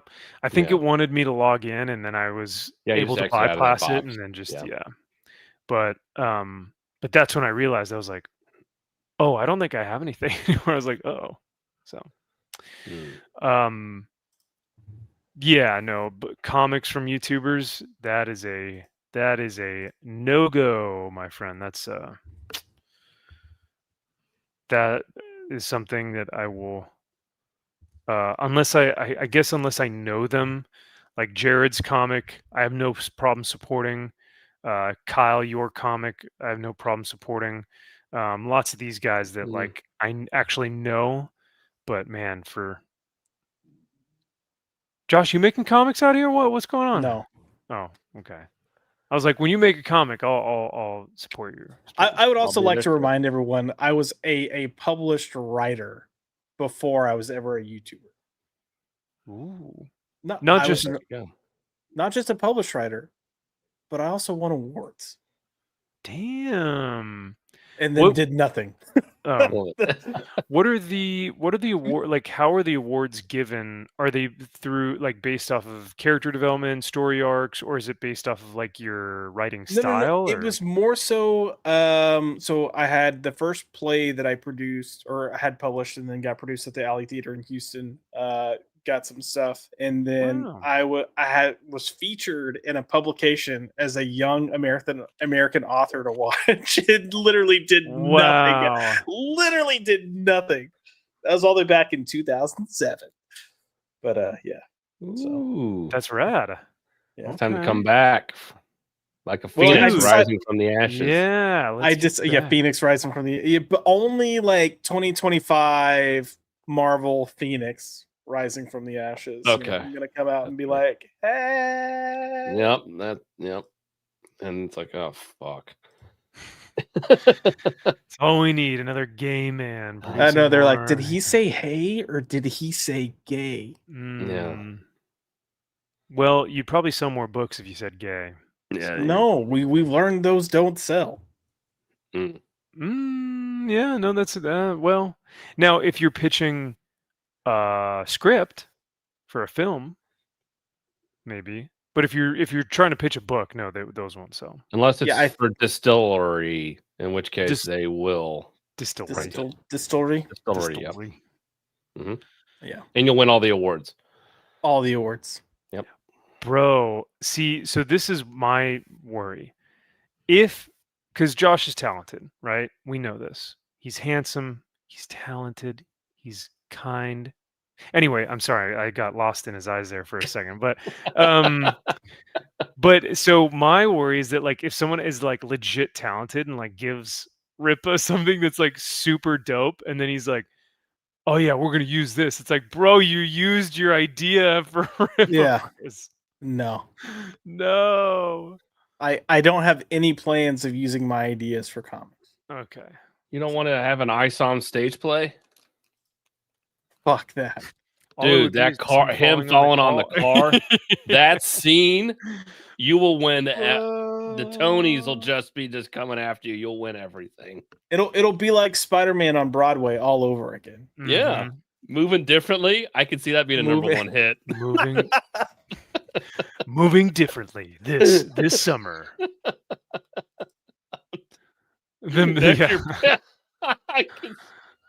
This summer,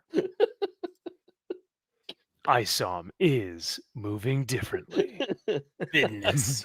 I can see it. He stands on business. He was disrespected. Yeah. Oh man.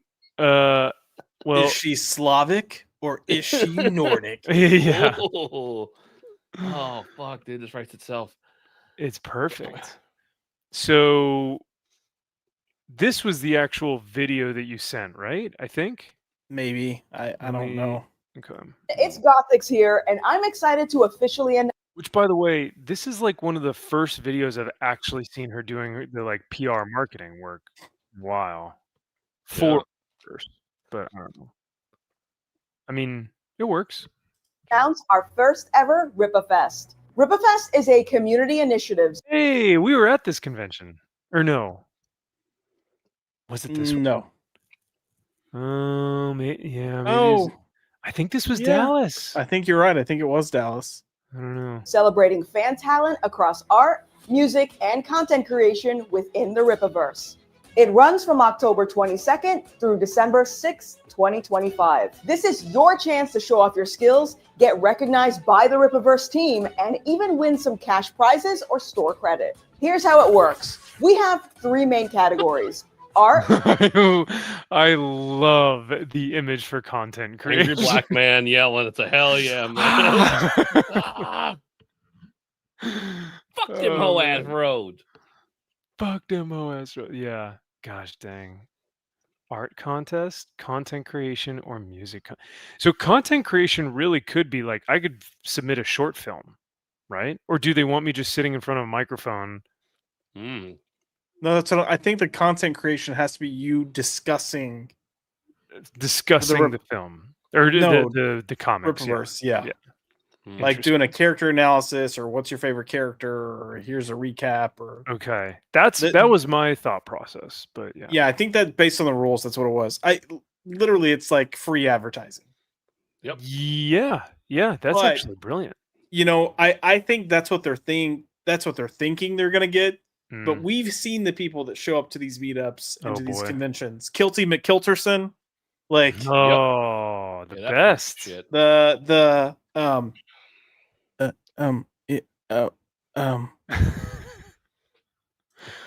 the microphone, son. Into the microphone. Oh, I wanna make comics too. Oh man. Yeah, those convention like panels are wild, bro. There's something else. Yeah, the tism. When creating a universe, my character of well, the thing is they have to explain who their characters are and the story, and it's like, yeah, we don't care, man. Yeah, nobody really gives a don't. fuck. Just what's the stupid question that he doesn't know how to answer. What's your question, please? Yeah. Yeah. Yep. Oh God bless him though. Mm-hmm. Content creation and music. Art contest. Create a Ripaverse theme piece in one of 3 ways: a cover or pinup, a sequential art story, or a coloring piece. For the coloring category, you'll be coloring a line art piece by our very own Kane & White. First place winners in each category can win $1,000 cash or $1,500 in store credit. Cover winners will also receive I'm gonna Oh, have my don't 2-year-old subject do him to that. the coloring piece. And then send it in, see if he Yep. gets it. Yep. But you've already introduced him to Batman. He knows who Batman is. Mm-hmm. Don't subject him to this though. Well, I'm gonna say, don't worry about who this is. He's like, is this part of Batman? No. I'm like, no, these are the people that Batman usually beats up because they're all pieces of shit. Yeah. Well, we'll talk about Batman in just yeah, a let's say second. depends on which Batman we're talking about. Yep. True. Yep. A paid commission opportunity with the Rippaverse. Yeah, All our entries must be submitted directly on our website in order to be eligible. Content creation. Create content that celebrates the Rippaverse in your own voice, whether that's general videos, lore breakdowns, video essays. Lore breakdown. breakdowns. Hell yeah. Because buddy. we're not doing that shit. You fucking do it for us. Because we have literally no continuity or character backstory or understanding of motivation. Well, actually, Isam's motivation was that he was wronged, right? He felt like he was done dirty. Yeah. Listen, Disrespected, you guys can be, detractors as much as you Oh. want to, but 20 minutes on the lore of Florespark, Texas, that gets me bricked up. Flores Park Tech. That's right. That's right. There's a lot that goes on in Flores Park. You're right. That you could An awful lot. could do a lore breakdown. So damn. Mm. Man, yeah, you schooled me, bro. I mean, look at this guy. He's got the vertical desktop screen for all that lore. That's a man right there. That's someone who knows his Rippaverse, if I've ever seen it. So He has to. Look at all those words. Yeah. Oh, brilliant. Commentary, or even live streams. Each first place winner receives. Whoa! Live wait, I stream. didn't. You're clipping we're this. doing it. Clip it. We're talking about it right now. We're clipping it. There it is. We just created our submission prompt. Yeah. So we can just put it in. There you go, you fuckers. We got you. You're welcome. I'll take that $1,500 in in-store credit. Thank you. Boom. Yes, sir. It all goes down in the 210 of Austin. This is utter insanity and total desperation. They're just trying to get the fans involved, Of course, because we need help. Please, God. We are out of ideas. Please, we have we'll pay you. Boxes of things in our warehouse. I have 10,000 copies of ISOM #1 and 50,000 posters.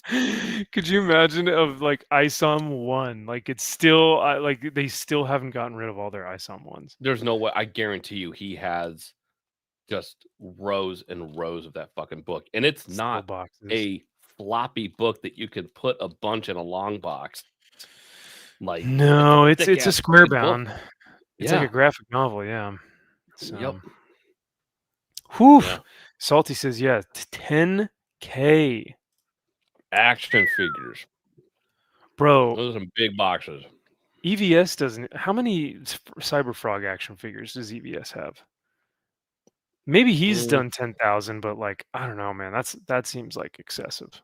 Well, because the goal is the more you make, the cheaper they are to make.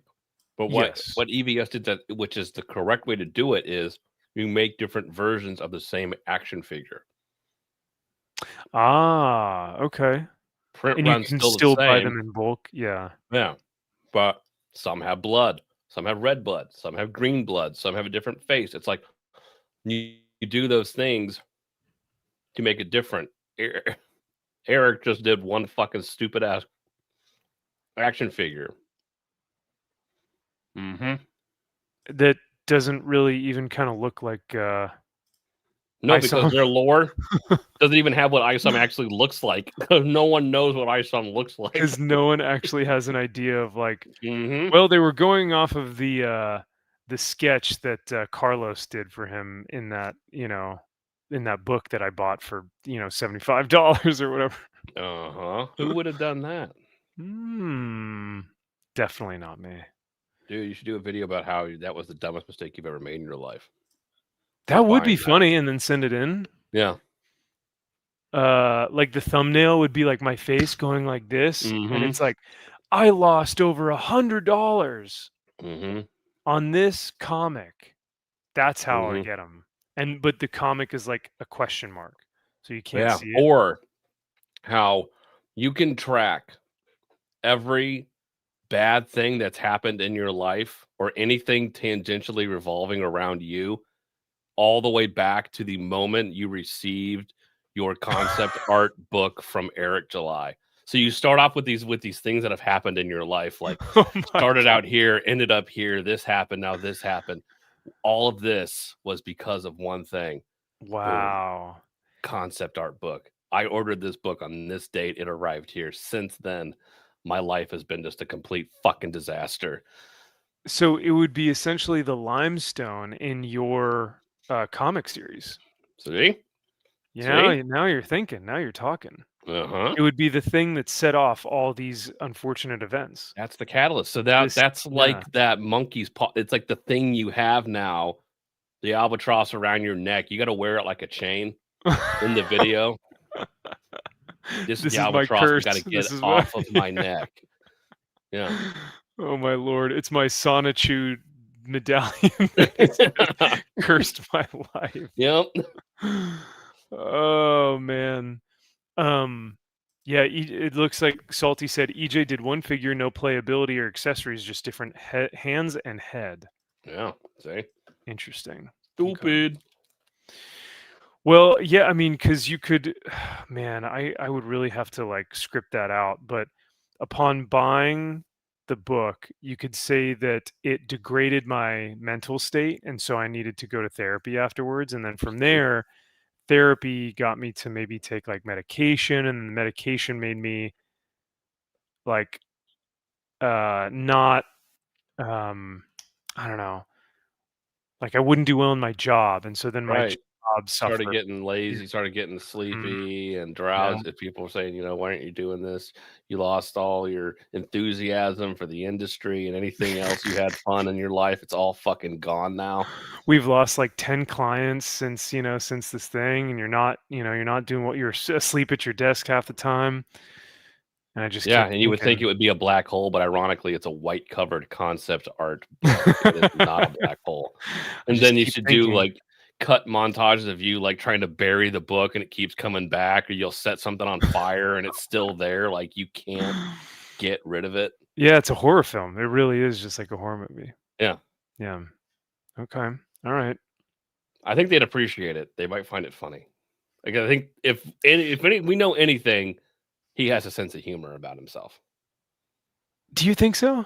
No, he doesn't. He I fucking was about to say, I was like, wait a second. Where did you get that anything from? we know about him Yeah. is he can kind of poke He's fun at himself. Definitely can take a joke. Yeah. Yes. Man. What if it was like layered, like it was really, really well scripted and edited, and like we had professional cameras and like rigs set up for a cinematographer, and like really made this like a horror film? We have the studio. I'm saying we could do it here. I mean, gosh dang, that'd be funny. But Yeah. All right, sorry, let's sorry, Josh, we didn't get much farther on this bad boy, so you're still gonna have to watch more of this, unfortunately. But 500 I was just gonna say that's okay. oh, okay. cash or $1,000 in store credit. Instead of submitting every video, content creators only need to provide their information and links to their platforms or Easy day, done and done. Boom. We have a live stream, we have a link, bam. Yeah. channels when entering. Cut the promo. You guys are welcome. Yeah. Dude, you should submit us EFAPing the live action Yaira trailer. Oh, That's good commentary. actually, you know what? We have a member stream that we did 2 years ago that's still maybe one of my favorite nights I've had on this platform. and we read almost every Dokuman card in the deck. Yeah, And then we also read the concept art book, yes. and I think we should submit that. You should just submit it. They won't say anything. They won't watch it, but I think it'd be funny to submit it. It would be really funny. I mean, it's like 2 hours long. They wouldn't watch it, but still. No, they won't. Yeah. But it'd be fun. Just do it anyway. Who gives a shit? Yeah, why not? Well, I mean, there goes my reputation, but oh well. Oh, That was lost a while ago. So yeah. Reputation with whom? yeah, and that's the thing. It's like I'm not really doing this for anyone, Right. but except for The Lord. the big man, Yep. Big G, Except for the God. except for the Lord. Mm-hmm. Keep in mind, all content should remain neutral and or fun. Music contest. Compose an original soundtrack inspired by any Rippaverse character. Heroic anthems, villain themes, or anything that captures their essence. The winning track earns $1,000 cash or $1,500 in store credit. Music entries must be submitted directly on our website in order to be eligible. We're also hosting a fan favorite category, voted on by the community in the official Rippaverse Discord. The winner will receive $500 cash or $1,000 in. All right. So you've got art, music, content creation, and then fan favorite.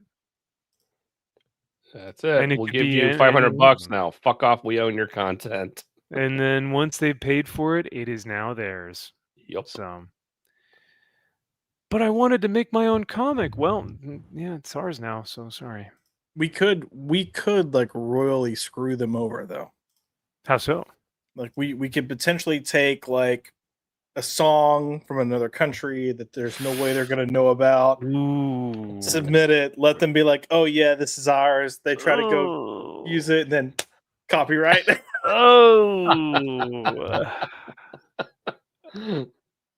Oh my goodness. Damn. And yes, That's- Salty, $1,000 store credit does sound like punishment. That would be what would you punishment. spend it on? The gym shorts? Yeah, that with $40. It's like Jesus Yeah. Christ. Those With clothes the- are ugly as fuck. Yeah, I couldn't do it, man. Get your It's fucking- one thing having a T-shirt with Mark Teixeira's art on it, like Right. Kyle, your shirt with Wolverine, Oh yeah, and it's the Tex art. It's like that's sick, right? But because it's recognizable and a recognizable character. It's not angry black man. It's just like or sad black man on the cover of issue 3, where he's like looking longingly at the photo waiting for the and cops to sitting- arrest him outside. Yeah, it's Mhm, like, oh yeah. man. It's like, What are you trying to say? Like, are you racist? I'm like, I might be. I don't know actually. Why are you wearing the Actually, shirt? I don't know. I don't know. I'm supporting my I favorite had to. content They gave creator. me $1,000. I didn't have I a had choice. to. Oh man. Ooh, Yaira shirts. Ooh. But those would be put on body pillows and stuff. So Oh, that's where mine's going. they should make a Yaira body pillow. Oh, don't. Oh, you just spoke it into existence. Yeah. That's what we're going to submit. Oh no. What's that? all right. Did you say a Yaira blow up doll? Oh, and does she play her favorite catchphrases? Oh. Where you like press the button? You took that like a chomp. You took that like a chomp. So it's meant to be a death blue. Death blow. I'm gonna give you a death blow. They're all like sexual innuendos. I started to add on to that, and I had to Oh, stop no. myself. Josh It is was like, just gonna oh, be a sound effect, but anyways. oh boy, not fappable. Mm. You underestimate my I was gonna capabilities, say, sir. yeah, My I- fap abilities. Well, let's get to some good art. Hey, I mean, let's talk about something that is clearly not amateur from one of the big two, actually, from Marvel. This comes from the new Ultimate Daredevil, Marvel's cosmic take on a classic hero. Cosmic. So a cosmic take on a classic hero. So you might think of Oh, Cosmic Hero. We're talking Silver Surfer or Nova. Are we looking at maybe I don't know. Are you going to put Punisher in space like when he did Punisher 2099 or no? Yeah, something like that. Well, Mm. close but not quite. What the fuck is This this? A kid's book, right? No, this is Ultimate Daredevil No, no, No, no, it's no, not. no, This isn't no. real. getting reverse fisted Yeah. Having his hand coming out of his pooper. out of his anus. What is he holding? A stinky thing of cheese? What is that? It does look like it's the Tesseract. No, I don't know. It does look like a stinky block of cheese, though. Or a sponge? What the Yeah. fuck is going on? Dude, this is crazy. This Meet isn't the real. new Ultimate Daredevil, Marvel's Cosmic Take. So you said, oh, this is a kid's book, right?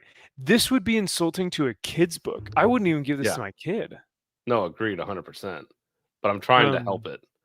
This isn't like, real. Look at this.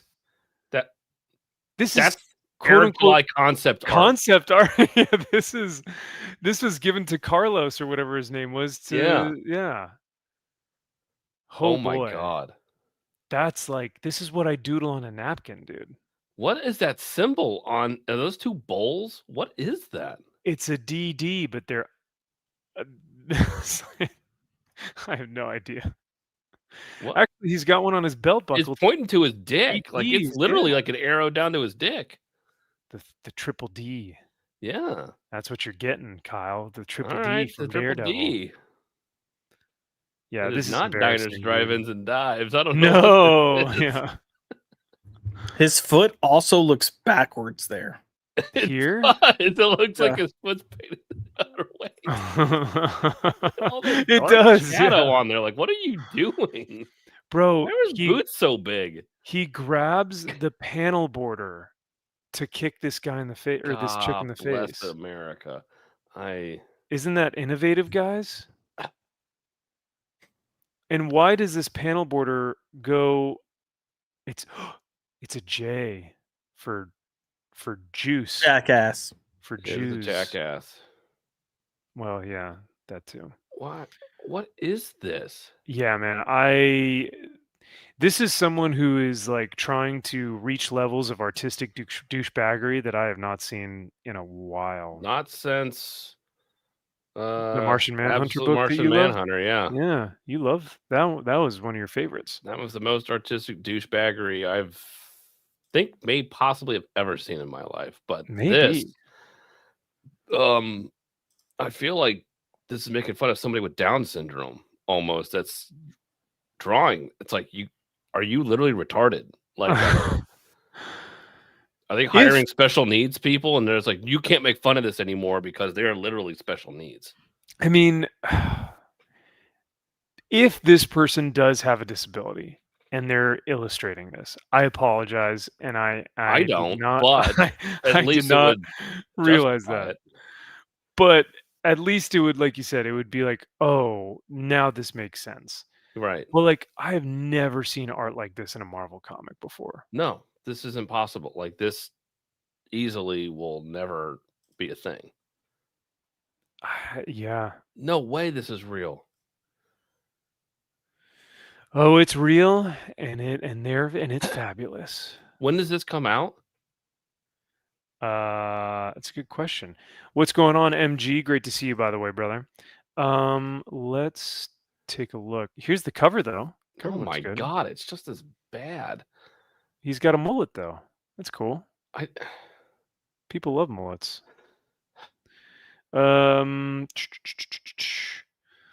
Preparation of Maker's Return, Ultimate Endgame, blah, blah, blah. So what's Ultimate Universe 2 years in, 2025, number 1? So, yeah, I don't see a date on here. like, I'm guessing they may have time to never have this book come out. I don't know. I mean, this article was published 3 days ago, 2 days ago. A one shot. The one shot sees the return of the Guardians of the Galaxy.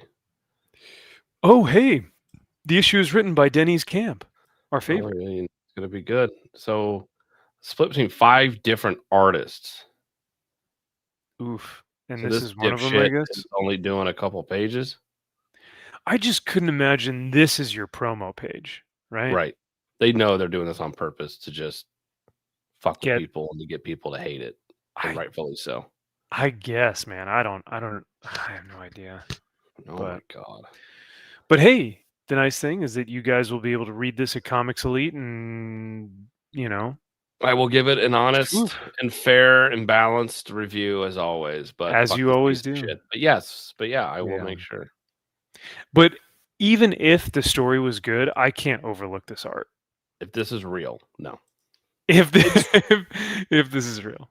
It's real. Are you ready for the crazy realization? Oh I boy. don't know. I don't know if I am. You know what Javier Polito's most known for? Or at least in my opinion, Robin gonna Year s- One. Oh, The same artist.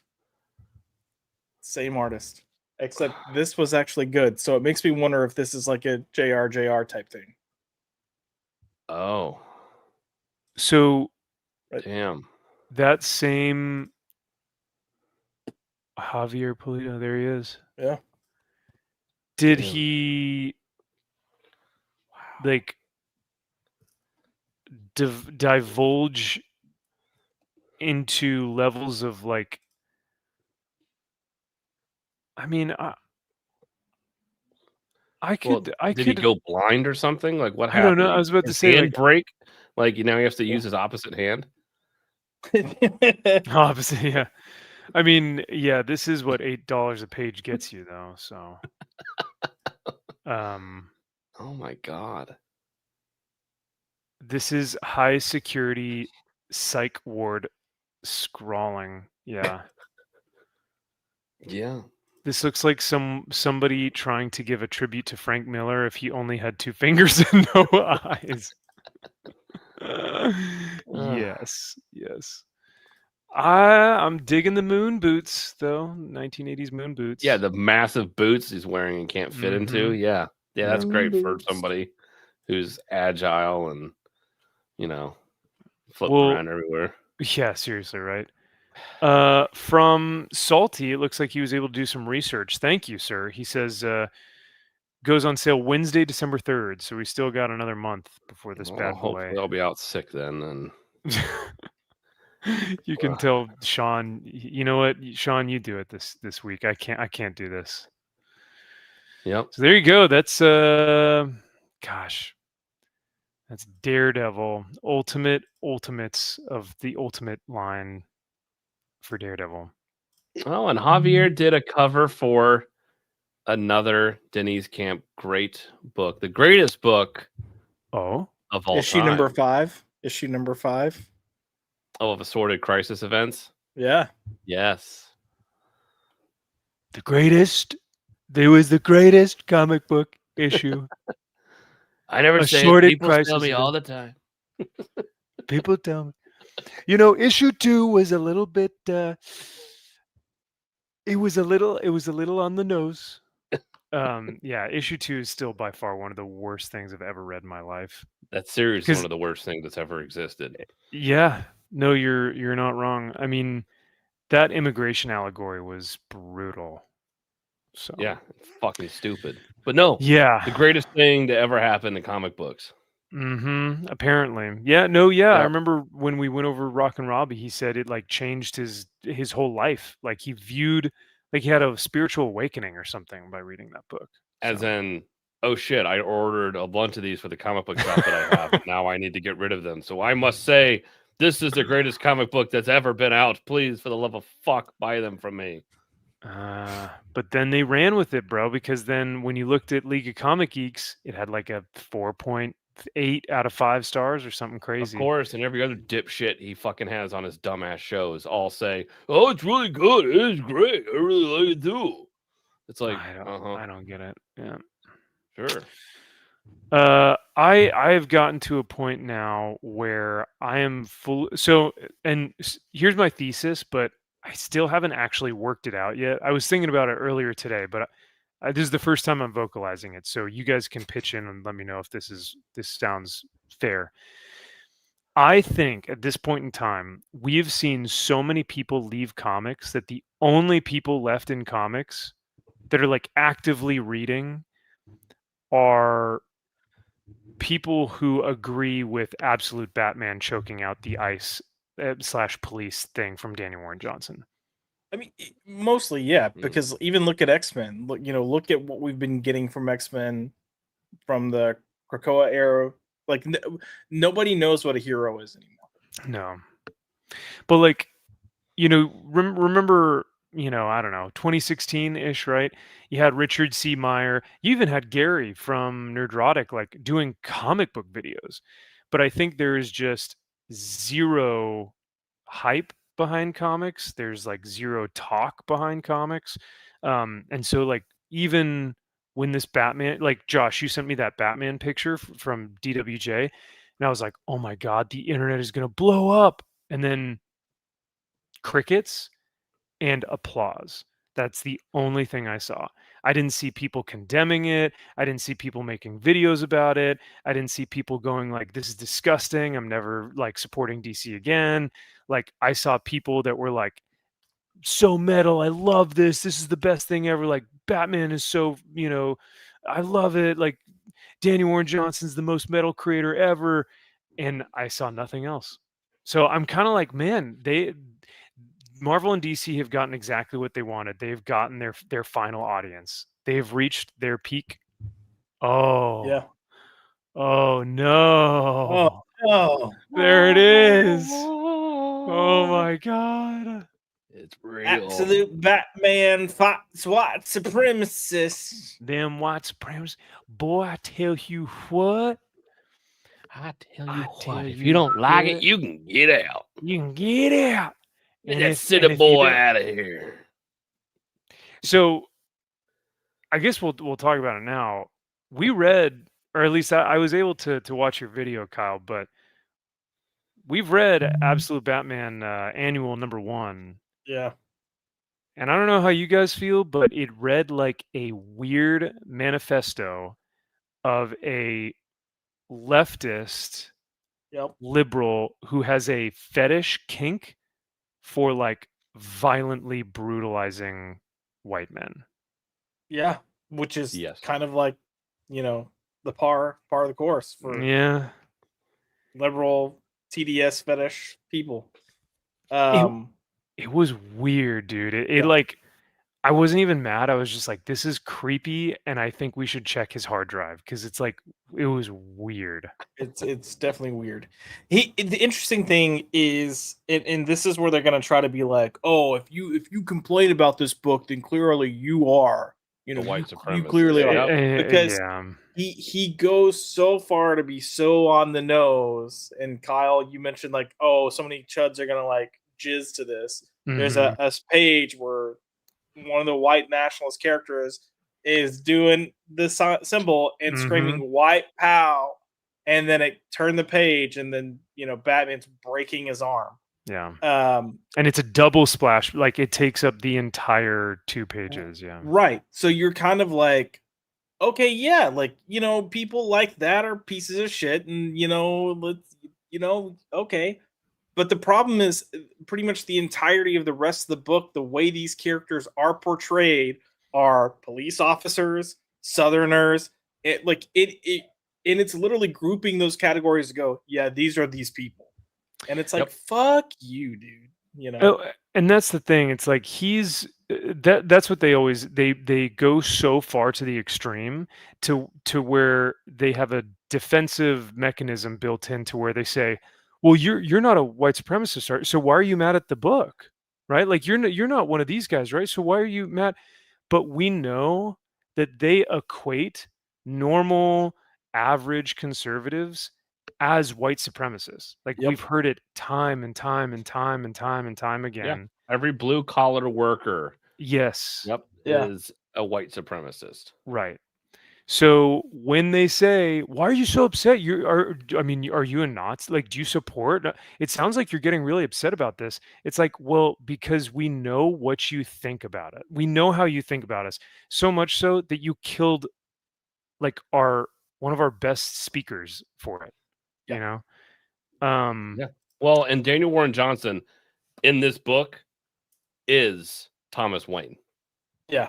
He is the sad sack piece of shit who's sitting in a chair Oh, saying, I just don't know how to fix the world. Everything yeah. around me is awful and it's so horrible. And I'm just a good person. And I'm Yeah. trying to be a better person. I've 'Cause he's a- fought for it and I'm trying to be good. And everyone around me is mean. He's a bleeding heart. And he's a Ah. teacher here. Yes, I'm trying to teach. Oh. I just Yeah, wanna Thomas teach. Wayne isn't a physician. He's not a doctor. That's why they're broke as fuck. He's a Yeah. teacher. Mm. So, Interesting. that also falls in line. Oh, the educated person who's trying to Yeah. educate Mm-hmm. Yep. can't fix the world because of these. Yeah. He's a Racist. fucking Oh flower my power God. liberal piece of shit on a college campus with flowers and rose petals inside of guns, saying, Yeah. don't be so mean. Yeah. But that's the thing about like Daniel Warren Johnson's like disposition though. Like he's always felt like this, like just super like, oh, I just want to love everyone, man. Like it's all good, like peace and love, and we're good. But then he like makes this weird fetish, like kink perverted, like like it really is like a violent fetish or crime fetish or something. Like he writes this book, and it's so weird how it reads. But I mean, I'm just grateful, and MG brings up a good point. He dropped Marvel and DC after what happened with the assassination. But I mean, I'm just grateful that Daniel Warren Johnson lives in a country where he can say all of this and he can feel so safe. And not only that, but he can make millions off of these. He's making millions off of his original art, off of the thousands of comics that he's selling. Transformers is by far one of my favorite comics in the past 10 years. Like, he's doing totally fine. And good for him that he's taking advantage of free speech, that he can say whatever he wants, and no Christian nationalist, no white supremacist, no Nazi is holding him back. So good for him. But I mean, it's this weird fascination that they think that they're just going to be like, everyone's going to get killed by these Nazis. And it's like, where have you seen this? Where has that ever happened? Oh yeah, no, true. And look, I fully back you. I fully support the whole good for him. I'm there. However, I am being a bit facetious, but yes, sorry, go on. no, I know, but also yes. But the shoe's gonna drop. Like this, I think this is the thing that's taking it too far. Yeah. And he's gonna have a lot of people start speaking out against him. And then it's gonna be, oh, I had a great career until the racists, the Nazis, ruined my career. You think so? I think he's too big to fail at this point. No one's too big to fail at this point. He's the only one in comics right now. Oh, Warren Ellis. Oh yeah, right. Yeah, he's done. Jeff Johns, Mark Waid. I mean, Mark Wade's still kind of doing stuff. But Mark Waid took a fall for a long time. Yeah, like he had to kind of rebuild his graces, and at this point, DC's desperate and they need talent. Yeah, and he's willing to do it. Jeff Johns got booted from the graces for a hot minute, like so. Yeah, I don't know. I think, like you said, there is a part of me that's like, hey, you make your bank, bro. You go out and get your bread, right? Like if you're gonna talk about all this stuff, you have free speech to do so. But there is the aspect of, listen, you are not only calling for the death of these people, but you're now like articulating how you want them dead, and you're illustrating like the massive machinations in your mind of how you're gonna kill all these. I picture him with like a heart on, like just raging, under the desk as he's like drawing, like, yeah, and then Batman, and I'm just like, this is weird. It's 5 really panels weird of to read. punching this guy in the face as he's basically killing him. Yes, yeah. Doom. I And know it- he's absolute Batman. I get it. It's absolute Batman. I get it. But Yeah. like still, Yeah. like when it's like all these panels of him literally just punching this guy till his face is just hamburger. It's like, okay. But it also feels out of place for Absolute Batman, Yeah. right? Because Absolute Batman has been this big, over the top, crazy story, and now you're taking things that are like real world, personal, retarded, skewed version of. Look, we have to remind ourselves, the people with this mentality that are pushing this are the same people that are out there being like, no kings, and marching. But they're the ones that had a presidential candidate that nobody actually voted for to be the presidential candidate. Mhm. Yep. They're the ones going fucking Nazis, but they're also going kill the fucking Jews. Mhm. Come on. Yeah. Very weird. It's so funny. Well, I guess Sorry, it's not. I Very... just totally bombed your channel with all that. Oh, that's okay, dude. I'm pretty sure I didn't even monetize this video, so you're good. But what was I gonna say?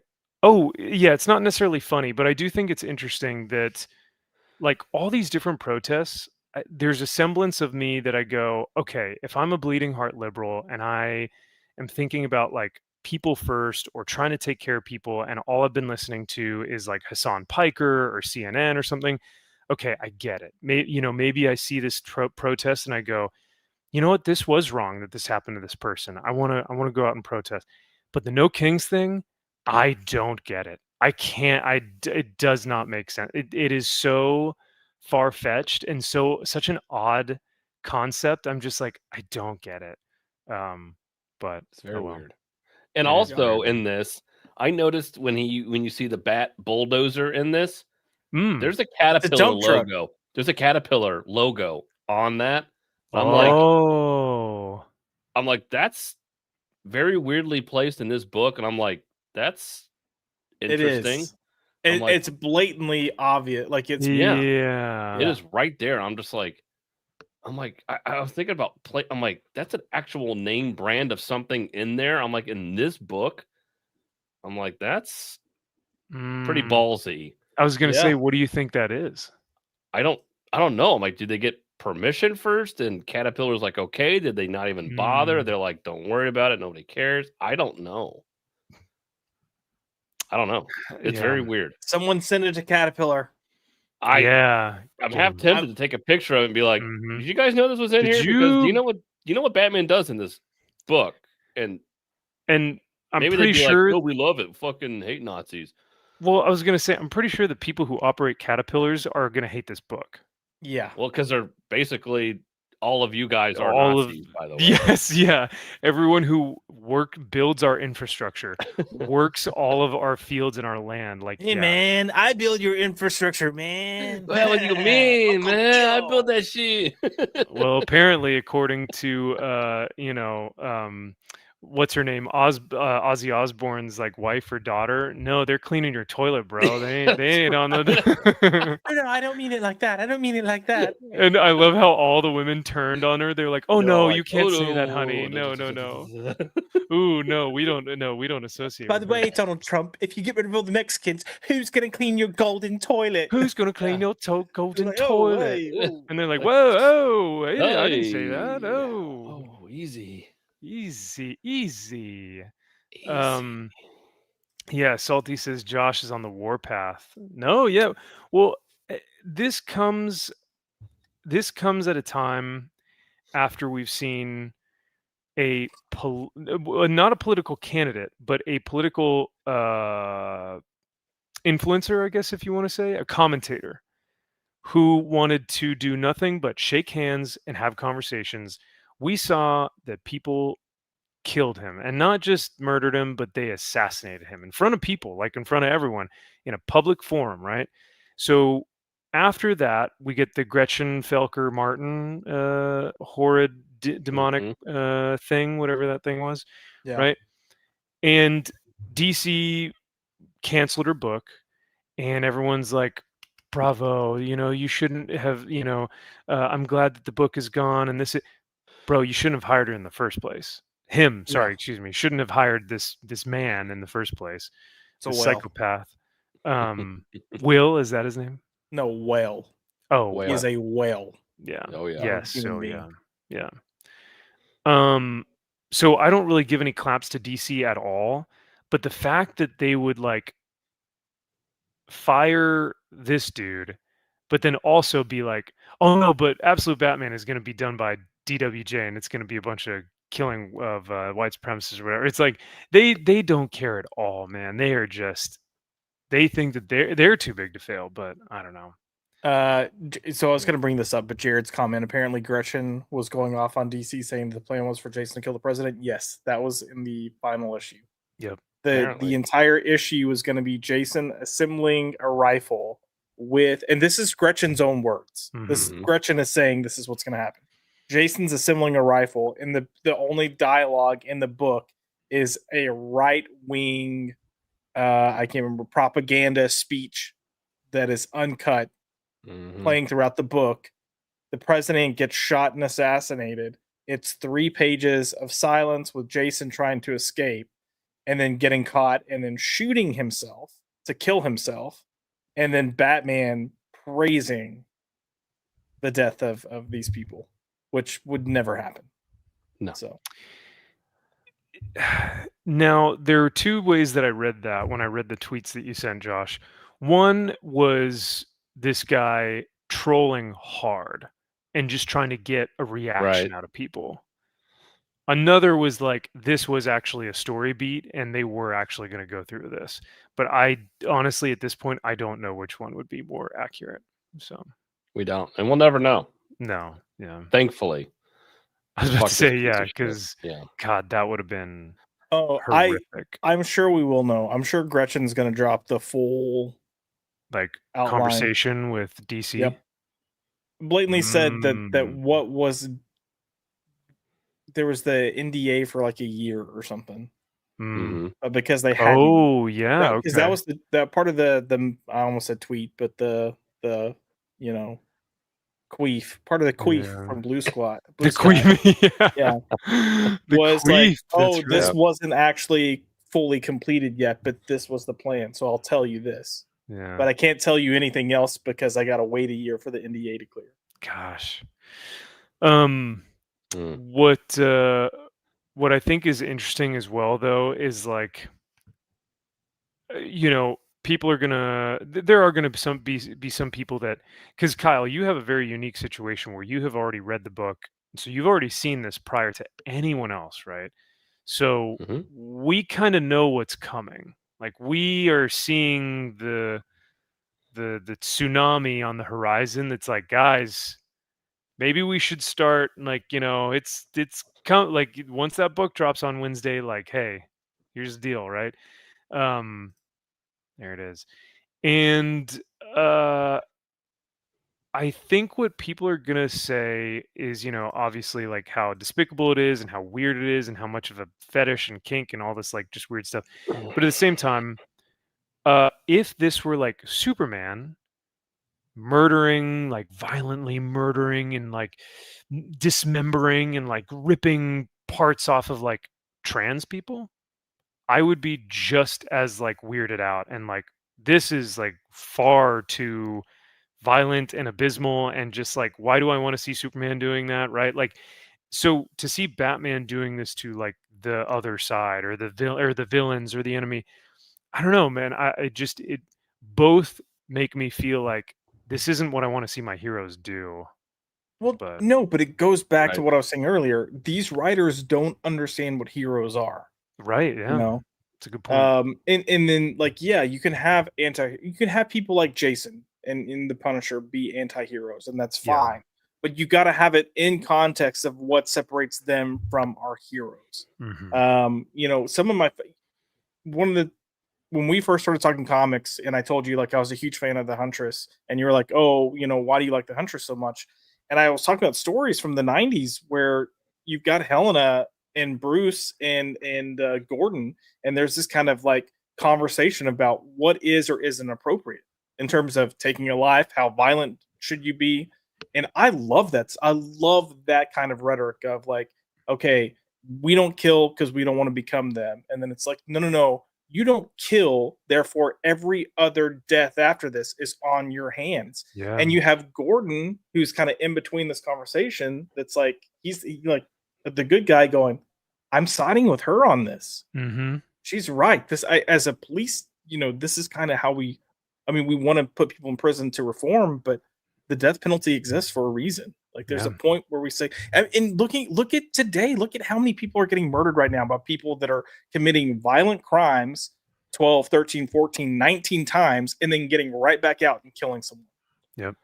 And then there's a girl on a bus, a young child. Like, what was the most recent, or it was like 39 or something, like 39 different arrests, and yeah, just, but yeah, and we had issues that were taking place of Batman where he was allowing looters to get away because they thought it was okay, and Batman's like, it's okay, it's just looting, and that's no big deal, that's fine. Mm-hmm. It's like, isn't that like Batman Underground or what? Something I like think that? so.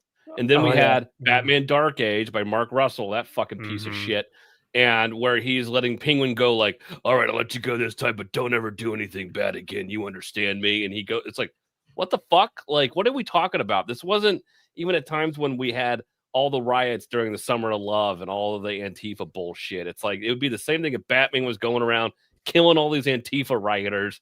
And it's like, what? Like, that it just doesn't compute. So them being like, no, we're on the right side of history here because I'm going to write this for the people that are surrounding me in my circle, because this is what we want to see. We want to see Batman fighting these Nazis and white supremacists that are cops and everything else. It's like, what are you doing? Like, we can all know, it's like, yeah, Nazis are bad, white supremacists are bad. It's like, okay, but what? Why is this needed right now? Like, other than for you to be like, I'm just mad. I watch MSNBC and CNN all day, and I'm just pissed off at this shit. And that's what it feels like. Like, the book doesn't feel like it's trying to say something. It just feels like Daniel Warren Johnson's anger issues, like, coming out into the pages because he has nowhere else to express it. Yeah. And like, he's just living out his fantasies of like killing all these people.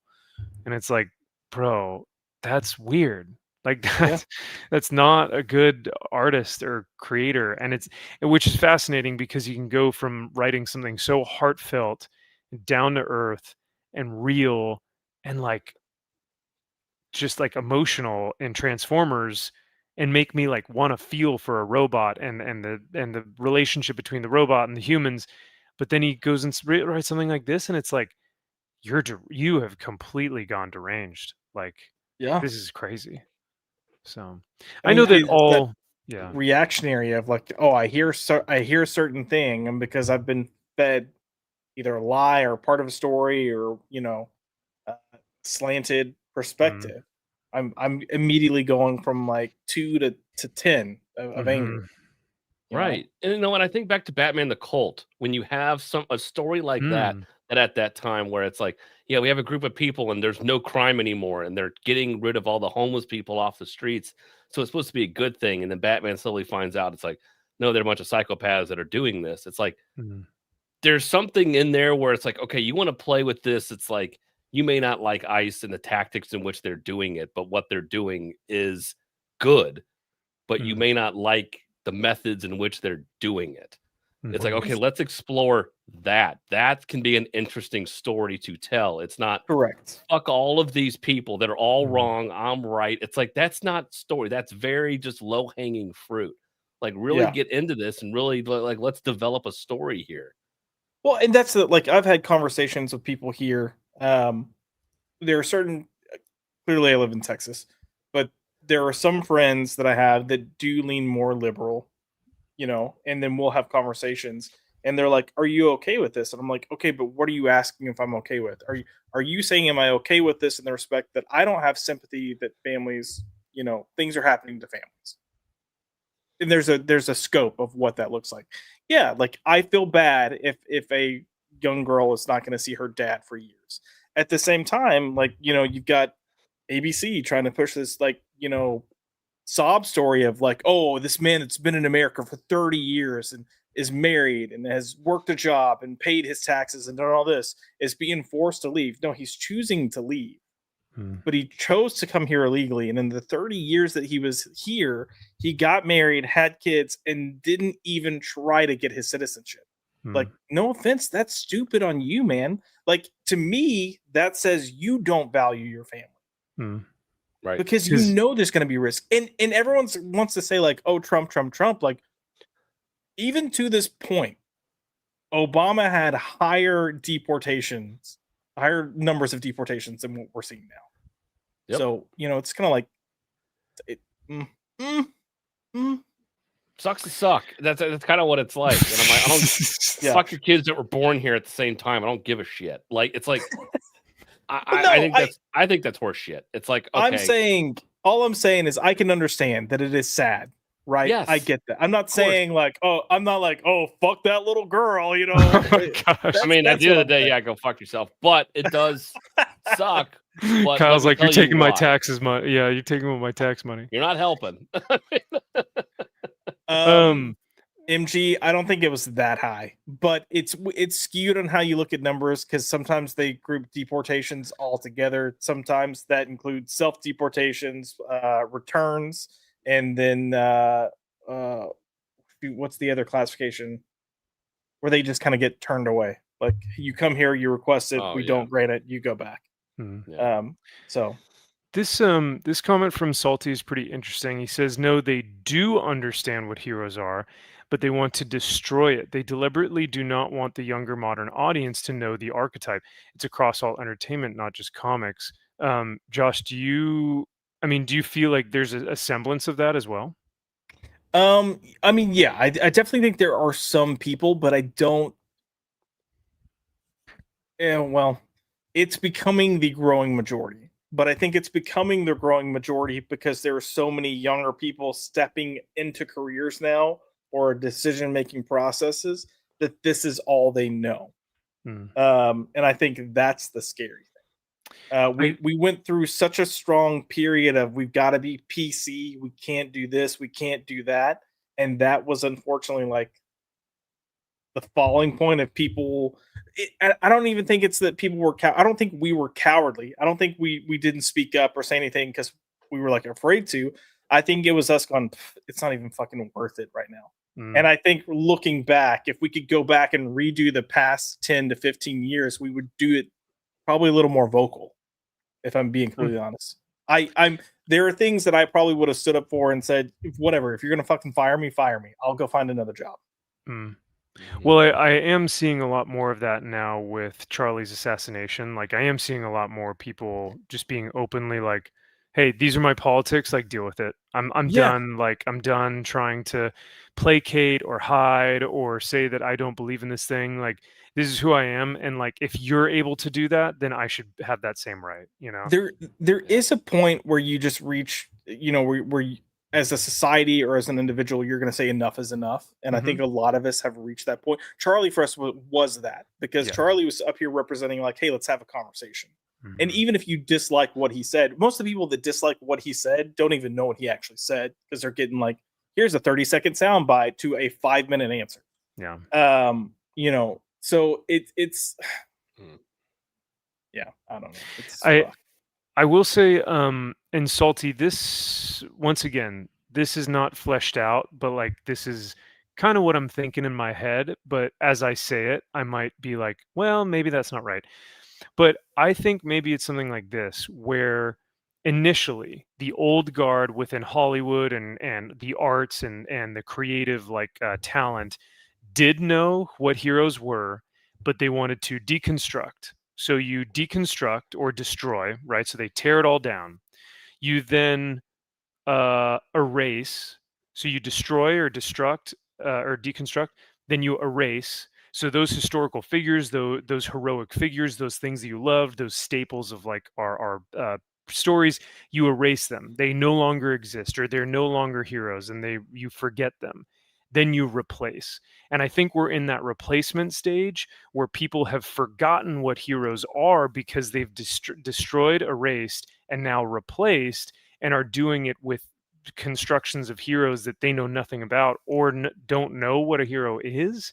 Maybe that's the I guess timeline. But because I do agree with you, Salty, that they deliberately try that people try and deliberately destroy and deconstruct heroes. But yeah, Josh, you're gonna say something. Well, I was gonna say to the point of it, like at least creatives in Hollywood, like we know that there's some sick bastards out there Yeah. that have power, right? So yeah, that's a given. But I also and I'm not joking when I say this. I also blame reality TV for a lot of the mindsets that people have today because we Oh. took away what used to be role models for people. You know, if you go back to when we were children, and you're like, "What do you want to be when you grow up?" We would say stuff like a fireman, a policeman, a doctor. Like those are our goals. You know, every now and then you Yeah. get someone that'd be like, "I want to be a movie star." Cool, you know, that's fun. Mhm. But we then moved into this generation where what people wanted to be and who they looked up to were reality stars, people who did absolutely nothing to make the world a better place. Like Kim Like Kardashian?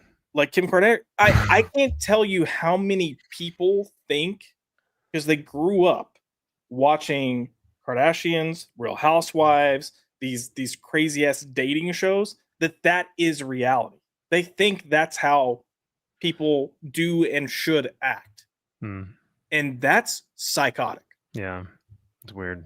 Yeah. Real quick, I want to read some of these comments before I forget. It's like Marvel and DC have a bet who make the ugliest moronic crap.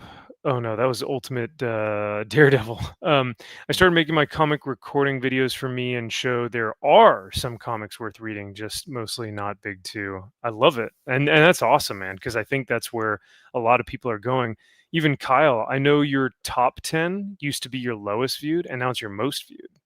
It is. So, And that's something that we were noticing, and I'm glad that it's getting that way. And you know, it's funny we brought up your boy Zach, and he's of course always a contrarian, but he's like, everything's great right now. it's like, All oh, these fucking, you know, pay pigs and all you. It's like, okay, is it better than what it was? Yes. Is everything great? Fuck no, it's not. It's like, and no. you, because he cherry picks what he wants to fucking read. So it's like Mhm. everything's great. It's like, yeah, dipshit, because you're not reading 25 fucking books a week. 'Cause if you did, you would be like, not really.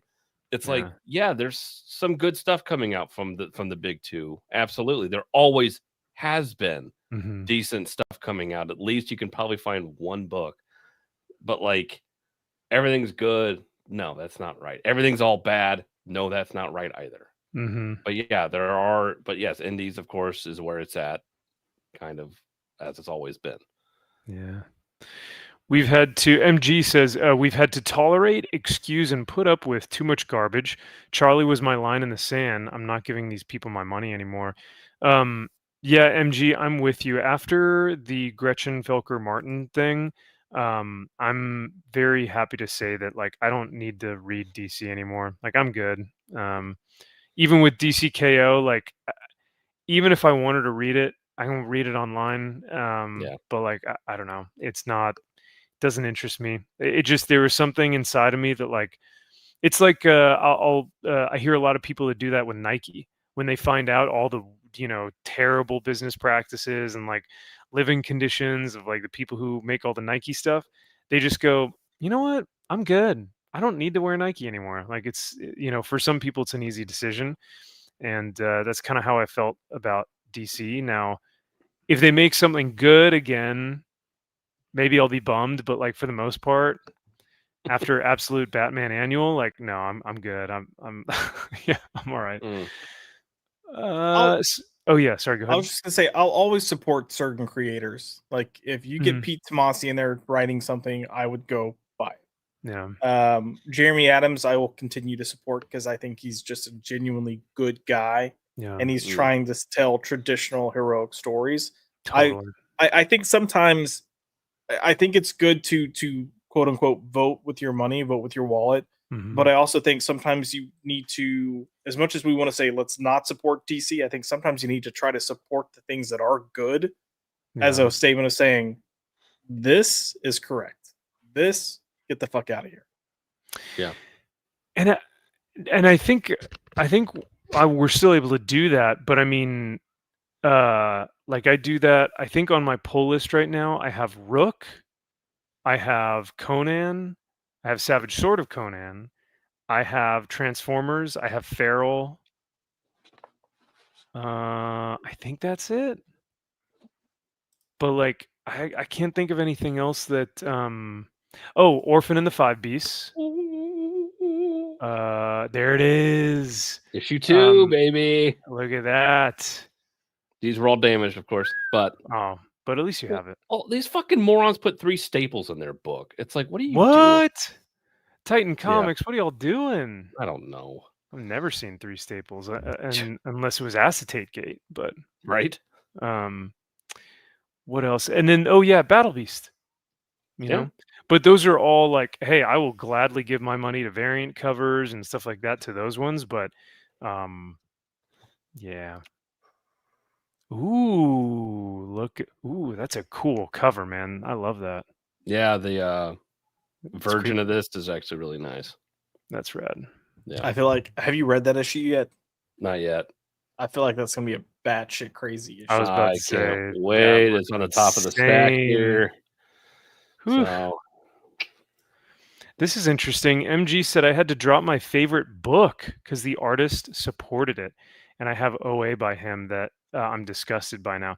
Oh, dude, I have, I think, 3 pieces of original art, or not original art, but sketches, and I do have 1 original art from Daniel Warren Johnson. I also have the artist edition of Daniel Warren Johnson coming in, the Kickstarter book that I got. So I've gone all in on this, man. Now, I guess the question for you guys is, after reading the annual, after seeing here, you know what? I didn't actually even pull it up, but after seeing this bad boy, do you? I mean, Josh, you just, were saying like, pay with or vote with your wallet. Nothing but respect and skill for bravery. Yeah, this isn't brave at all. Yeah, bro. this is so brave of you. Stunning right now. and brave. Fuck off, you piece of shit. Yeah, that's disgusting. But yeah, do we buy Daniel Warren Johnson stuff anymore? Oh, sorry, your mic is out, Josh. Right when I was, yeah. Oh well, that's okay. Kyle, do you buy DWJ stuff?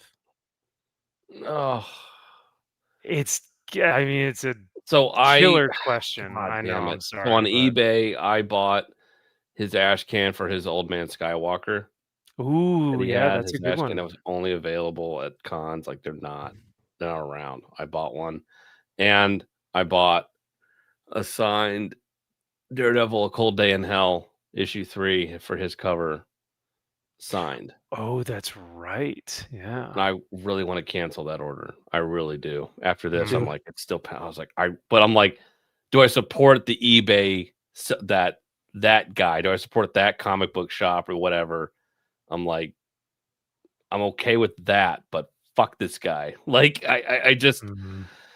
But that cover's just meh anyways. I mean, it really is a very meh cover. It really is. It's as far as one of his. I'm just like, ugh. But I love my favorite probably book of the year probably will be Daredevil: Cold Day in Hell. But do I get rid of the Transformers ash can that I have a sketch from? I'm like, oh, what do I do? yeah. I don't think I can. I really don't think I can support, as we were talking about, supporting artists and writers themselves, not so much a company. Sure. I think I can say fuck you, Daniel Warren Johnson, from here on out. Like, Okay.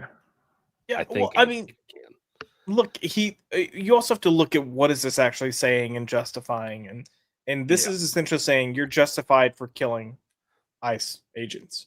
Yep. Yes. Like it's saying there is a justification to do that, and that is my problem. is we just went through this. Like there is, whether you want to consider it political or not, there is no excuse or reason or tolerance for political violence. And we had like 2 days, everyone being like, yeah, no, political violence isn't a good thing. But we're already right back to like, no, they should just fucking die. Yeah. Because that's their mentality. The only way these people are going to get it is if we kill them. That is what they think. That is their belief system. And I wonder if the reason why they think that is because if they do have a conversation, their belief system won't hold up to scrutiny. But it doesn't. I mean, look, I'm going to plug your buddy James real quick. James is really good about going out there to these protests, talking to these people, and saying, so tell me what you're here, what do you believe in, why, and ask, and not being confrontational. Like some of these people that go out in public are confrontational. Yeah. James Klug isn't confrontational. He's sitting there, super respectful. Yeah. Yeah. Very polite. Will concede to like, okay, yeah, if you're saying this, I will give you that. I think there's an argument there. He will do that. But he will ask very simple, very basic questions, and then people don't have an answer, and multiple times they get angry and they just shut down. I'm done. No, I'm done with this. I'm done. I know what you're doing, he's not trying to do a gotcha. He's literally just saying, okay, so if this is what you believe, then how do you explain this? Mm-hmm. And I think that's the scary part is, like you said, something clicks in their brain and they go, I don't know. And so they immediately go to, I have to take the mic, throw his mic away, or grab his camera. And it's like, whoa, why are you resorting to violence right now, dude? Yeah. So, but no, to your point, Josh, I think I had texted you guys when you first sent me this. And I think the only thing I said, I was so disenfranchised because or just so disassociated by this. I was like, I don't even know what to think right now. Because it was so, I mean, we're not even a month out from Charlie's death, right? Like, or a little bit out, a month out right now. Yeah. I couldn't even comprehend what I was looking at, because I was like, bro, this is the same exact rhetoric that got him killed. Yeah. And so there's a part of me that wonders, hey, they technically fired that Gretchen Felker Martin dude because I guess he had a tweet that was like, oh, we should kill all these cops or whatever. I'm pretty sure Daniel Warren Johnson is saying the exact same thing here. And that's what I see with this image. Yes. So I wonder, is DC going to hold him to the same standards? No way, because he makes the money, right? Correct. So that's why it's like, yeah, it's pretty despicable. But to your point though, Kyle, I have all this stuff from him, and I don't necessarily want to sell it because I love it. Like, I love the artwork and I love the passion and I love like the characters. But from here on out, it's like, man, do I want to be giving money to someone who wants me dead? Right. Right. And doesn't literally like me for my political beliefs. And that's it. Totally. Solely. Yeah. It would refuse to have I guarantee you, if we started talking, he would refuse to have a conversation. Yeah. About it. Yeah. That's my problem. Yeah. Little does he know, I've taken pictures with him, so he's taken pictures with a bigot. So no, I'm kidding. Yeah, well, that's going to be you pretty soon here with Absolute Batman. You better watch out. Yeah. What do you mean? He's going to be choking you out. You better watch out. Oh, that's right. Yeah. Well, DWJ is a very intimidating. He's just built and strong, mountain of a man, like masculine. Yep. So he definitely take me out, dude. Yeah, he probably cries during commercials. Like, I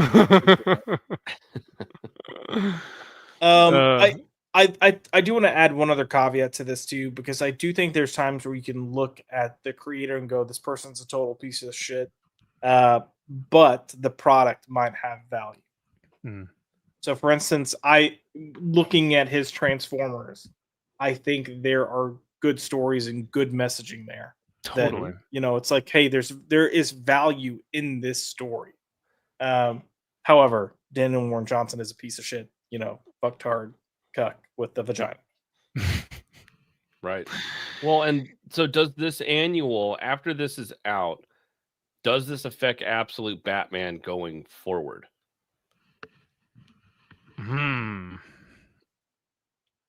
How many people that are reading Absolute Batman right now? Like, here we go. Do you think Sean will continue to read Absolute Batman after reading this? Because Sean loves this book right now. Oh, he's upset. Any Absolute book. I'm Yeah. curious what he actually thinks of this issue. I told him, I said, be prepared.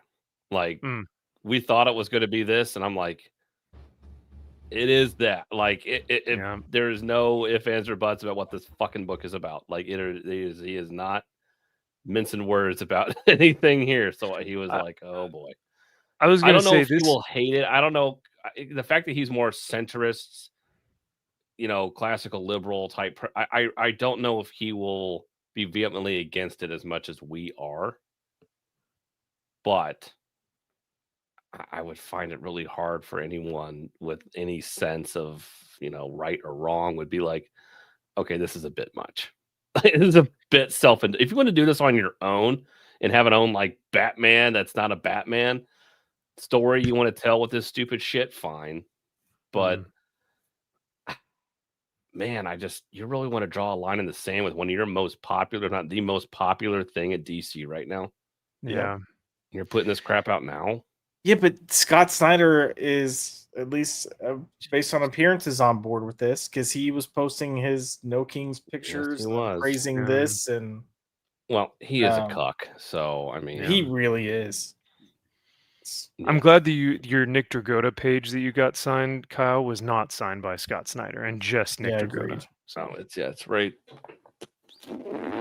there. Oh yeah, there it is. Nice. There now.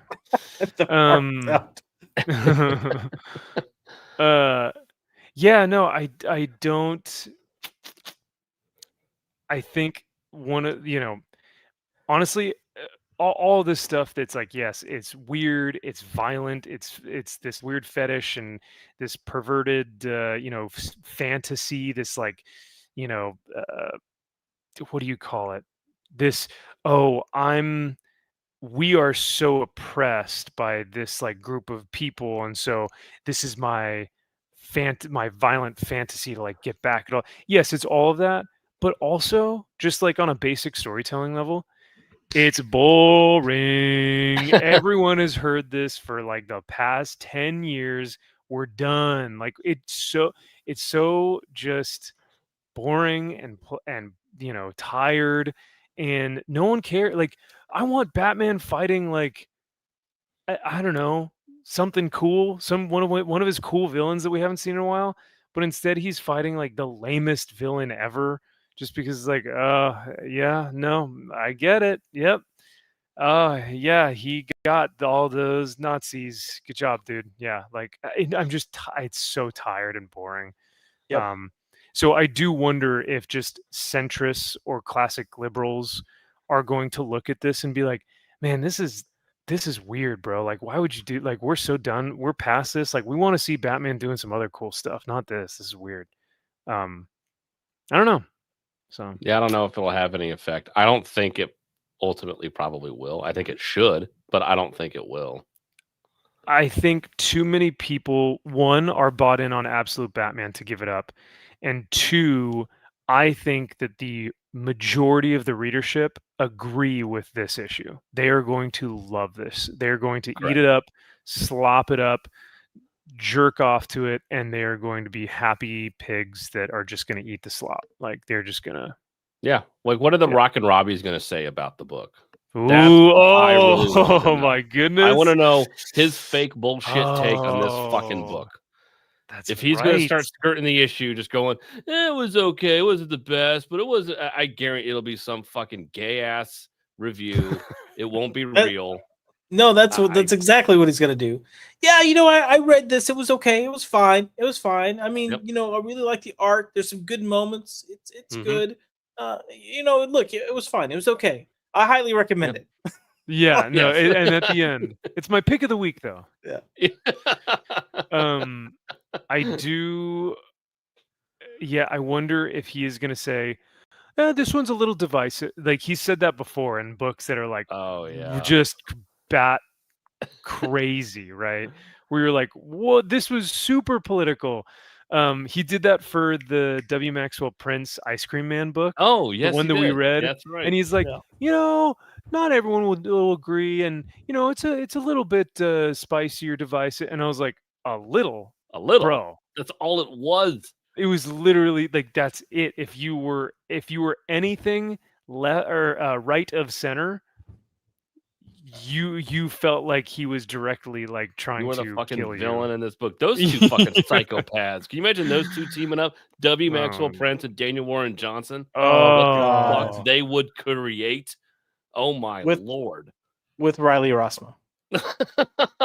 Bro, I kid you not. I think all of this started with Riley because Daniel Warren Johnson started hanging out with Riley Yeah. Rossmo a ton, Yep. and then they had the creator the owned moon. That Moon is book. following us following or us. whatever, right?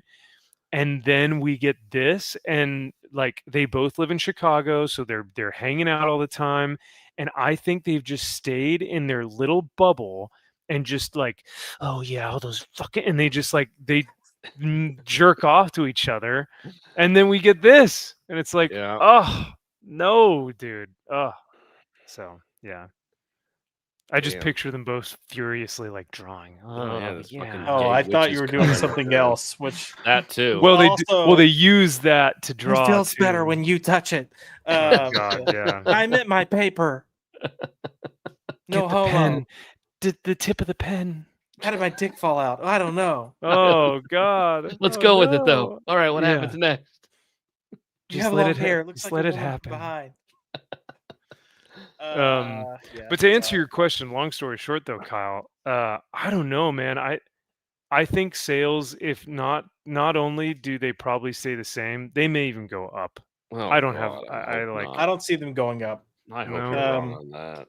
I think it will artificially look like it's up because I do think the Bane arc has brought some people back in because they're Mm. doing interesting things. They are doing interesting things. I still don't like the They book, are. Yep. but at least it's like you pick it up, you read it, and you're like, okay, I didn't see that coming, and I can understand why people are having fun with it. Again, I still Yes. don't think it's good. Mm. So I think that is going to artificially inflate the numbers Mm. for maybe this annual and a little bit after. But I do think within a year they're going to be substantially lower than what they are right now. In a year, oh yeah, for sure. I mean, But you have to understand, you know, like that fall off is going to be a reflection of, you know, this and maybe coming out a little bit afterwards. Hmm. I think you're going to see. I think you will see some people read this issue and go, "What the fuck, man."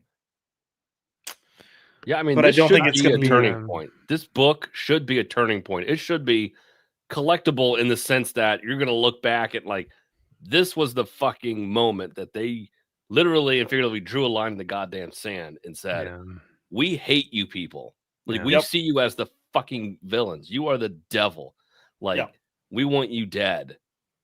And it should be like, oh, is that what you think? Okay. Yeah, and again, to make the point, even though this main bad guy here is 100% a piece of shit, A piece of Yes, shit. Yes. yes, He is yes. a piece of shit in the they're book. also Oh, your microphone. Mike muted. You're making such a good point. That's okay. Anyway, moving on. The moving on. They don't want you to speak your truth, Josh. apparently. No, I was saying that even though the bad guy is a legitimate piece of shit, and I think we all agree with that. They're also saying like, oh, the same people are farmers, mechanics, police officers, and that's where my problem is. I'm like, all right. Agree. Aside from the fact that it's so heavy-handed, but yeah.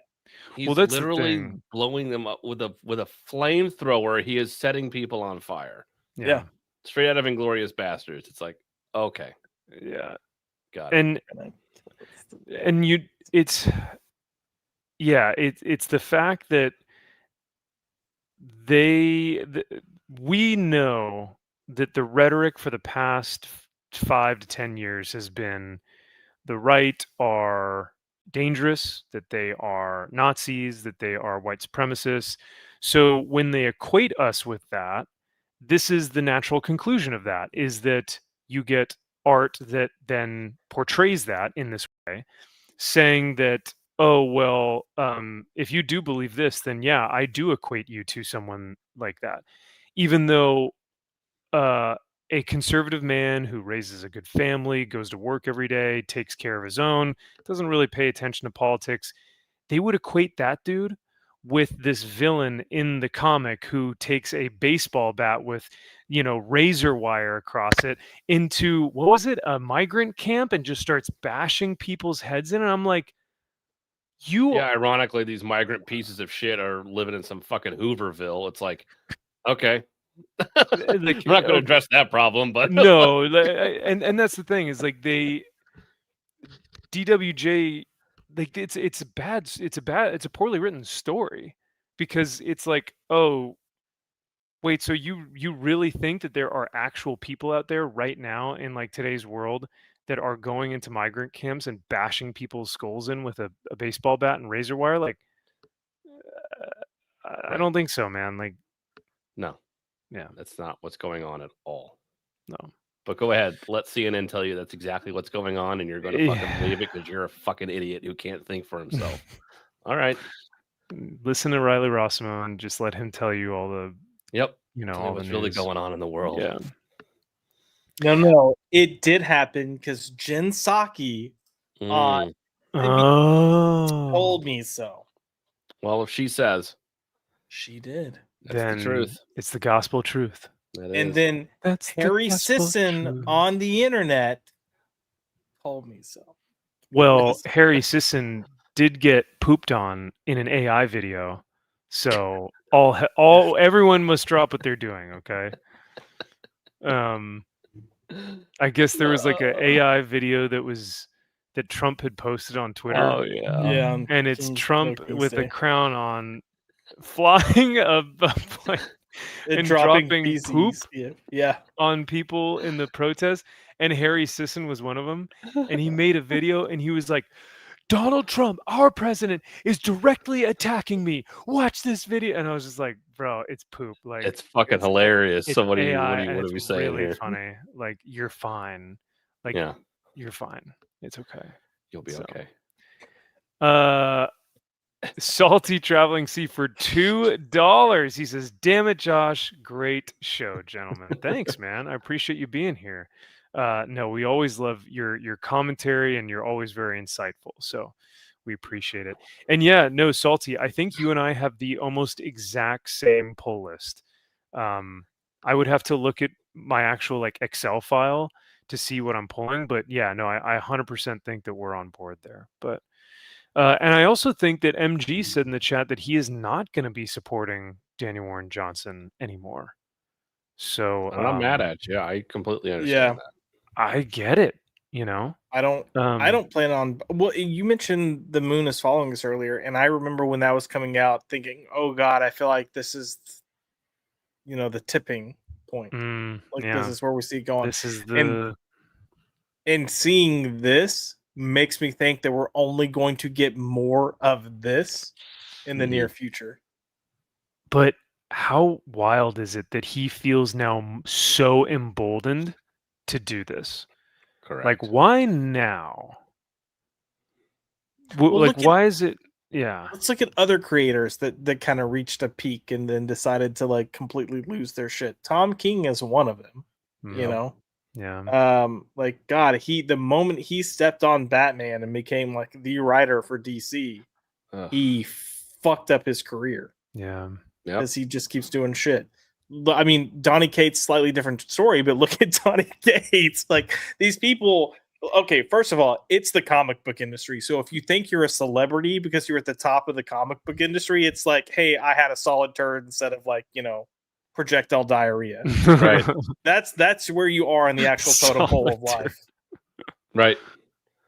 You think how big Todd McFarlane is in the comic book world. Outside of it, it's like, yeah, some people may know him, but it's like everyone thinks he's a fucking god and person who walks on water. It's like, even at Todd McFarlane, it's like, think about where he's at as far as, people recognizing him outside. And of we'll the give comic book him musician. some extra like boosted benefits because he does collectibles and statues. Right, and he's and he's purchasing really expensive baseballs. It's like, okay, sure, collectible people may know him. It's like, so unless you're a Todd McFarlane, which you're not, who gives a fuck who you are? Yeah, I mean, I'd probably recognize someone from like I don't know, a soap opera before I recognized a comic book creator. But Yeah, My friend's on a soap opera. look at that! See, look at that! It's good money. I may or may not recognize somebody from the WNBA before that too. So Ooh, you know what? that's. I mean, well, some of them you can't help but be like, yeah, you play basketball because they're 'Cause like you're 7 fuck feet ugly. tall. Yep. But, Mhm. Well, we've seen how one creator has created Batman and done Batman, but I want to end the night on a high note because I will say that this creator has always been top notch, class act individual, talented, likable, charismatic, a master of all different trades, and just kind of a renaissance man, if you will. Oh. But if you really want to see a cool Batman that isn't diluted by just psychotic ramblings and weirdo kinks,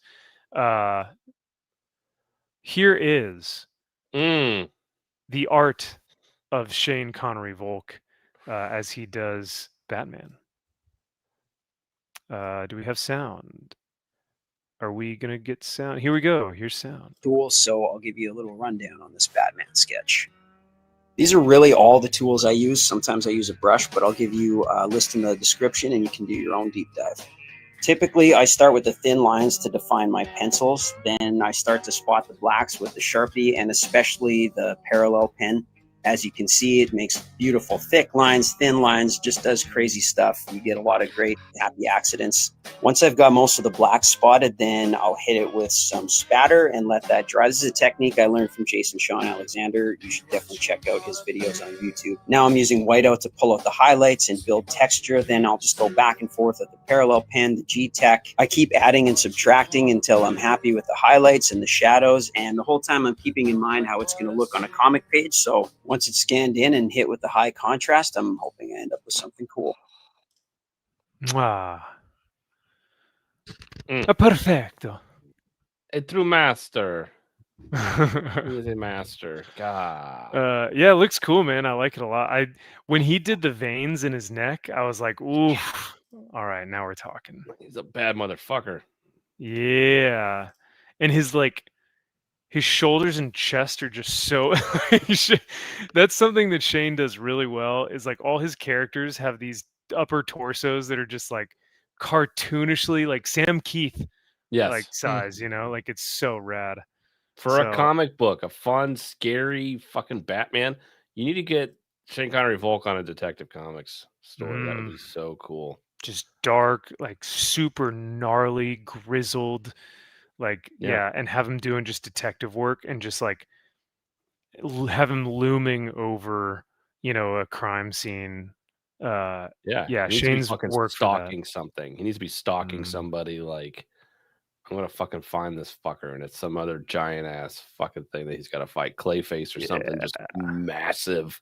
Yeah, Shane could crush that. yes, He would do really well on that. But instead, he's doing covers for me. God, well, bottom of the barrel. See, I'm gonna try to waste all of his talent, suck it dry until he's got nothing. Oh no! All of his will to live will be gone. He's like, what am I doing? He's with like, my life? God, if I have to make one more cover for this stupid Kyle guy, no, I have to listen to this fucking moron give me instruction. I will lose my shit. Yeah, SCV on Swamp Thing. Ooh, Yes. Spawn, hell yeah. Spawn would be amazing. MG, I think, has a Spawn commission by SCV. Oh, that'd be sick. But yeah, I was flipping through Spawn 50. I didn't even bother talking about it because I didn't give a shit. That art in there is so bad. Todd with Oh. nothing to do with Spawn 50. I'm like, what No in the fucking fuck? way. Like, this is your thing. This is supposed to be your amazing King Spawn. Like, it's gonna be the book. It's huge. Did you see his sketches he did? They are incredible. Insane. They look They're so good. So the store got theirs in. It wasn't Todd. They got a Brett Booth Spawn. Oh, what? Yeah. I mean, that's just, in my opinion, Brett Booth is. I thought up it was there. Todd for a second. I was like, oh, you got a Yeah. Todd. They're like, no, it's actually Brett Booth. I'm like, damn, that's fucking, it's even better. I've never held a Brett Booth original art piece before because that shit's usually behind glass. So, like, Exactly. it's like, damn, at least that is second tier to Todd. Todd McFarlane's Spawn 50. What was it? He was putting covers, right? Like he was. So he did it, but he was doing like they came in a little sealed package so you could send off to CGC to get authenticated. Oh, his were so damn good. I saw it. I forget if I saw it on Instagram or on Facebook, but he was holding them up and they were all like side by side. And I can't remember where I found that picture. He did an Instagram video of he went through every single sketch he did. Okay. And some of them were just absolutely gorgeous. That is so freaking cool, dude. Yeah, but I'm like, you couldn't even do any interiors on your own fucking kick-ass amazing book. He doesn't care, dude. He's Nope. just he gets some good money from all the sketches that he does. Yep. He did a signing in Pasadena. Oh. Today? Tomorrow? Yesterday? Somewhere. These ones? Here's Brett. That was sick. Close to the one that they got at the store. Jason Sean Alexander. Ooh. King Spawn 50. Here, yeah, these ones maybe. Yeah. Oh, that's nice. That's incredible, dude. Oof. These look so rad. Cool, yeah. Everyone, and surprisingly, everyone looks unique enough to where I would be stoked, like, because you could still tell which one was yours. Like, they're not so copy paste, I guess. Right. It wasn't the exact same, side profile or whatever. Just quick. That one. So the one that he's pointing at you, Todd, you can see that video right there. Yeah. He'll go through and you can see every single one he did. So Certificate of authenticity. That's how they came in. So you couldn't see what you got until you slid it out so you could see. Oh, so these aren't actual like 11 by 17 pages. They're like comic pages. They look like a comic book cover. Okay. Man, the fact that he's still going hard, I mean, I love the work ethic, bro. Yeah. Oh, that's cool. Just the cape. Oh my gosh. Close up. Yeah. Without the mask. Violator. And I'm not a big Spawn guy, but these are cool, man. Oh yeah. I mean, to have an original Todd, I mean, that's like a sketch. It's not some remark. Yeah. Yeah, how much, if you were to get one of these and you didn't necessarily want it, oh, that's cool. Yeah. I wonder how much you could sell one of these things for. That's what I was asking. I'm like, what are people asking for them? It says, they're going like 3,000-ish is what people are kind of trying to get for them. Yeah, I was gonna say 3 to 5. Yeah. I have not seen Angela. He hasn't done an Angela one. There will not be an Angela one. Boo. Yeah, these are rad. Ooh, with the gun? Yeah. That's sick. Okay. But then again, after I see all these, you're kind of right though, Kyle. Like, he could have done the interiors for this whole book. Yeah. At least have Brett booth take over for you too, maybe like or Yeah. Lapian or somebody. It's like you have a stable of artists that you could have done instead. You get some fucking no name scumbag who just does mediocre stuff, and it's like, ugh. Oh, that's sick. Damn, for your number 50. So, was it really a no name? Like you've never heard of the guy before? Oh my gosh. Yeah, it's like I forget who did the interiors, but it was just like who? Yeah, that's embarrassing. Yeah. That he would get someone who just kind of Yeah. did whatever. Well, we'll see, but some of those, like he did, like on October 13th. I'm like, that'd be cool to get one that was done like on my birthday. Like, how fucking cool would that be? Oh yeah, man. They were all different dates, so everyone's my gonna be, gosh. I want that date. I want that. He did some on September 11th. It's like, oh, so there it could have been. That'll be something people want to go after. This is unreal, man. MG has Brett Booth pages. Must be nice. Must be nice. I mean, yeah. Us mortals. Yeah, Can't be there. we're worms. We're not worthy. Yeah. Oh well. Maybe one day Someday. I'll have the luxury of buying Aaron Lopresti artwork. Someday. One day, one of these days. Yep. You've got enough to fill all our pockets with Aaron Lopresti artwork, but Yeah. sadly, well, I got you a sketch from him. You have a Conan from him. I got for you. I do. Thank you for that, by the way. That Yeah. was a pretty sweet gift. I will not. It's a start. It's a start. Start. No, that's a finisher page, man. That's sick. But no, sadly, Lopresti stuff goes for like $5 on eBay, so it's not. Yeah, really, it's pretty cheap. yeah. With how fast he can do it, it should like you should be like, yeah, $10. Here you go. Right.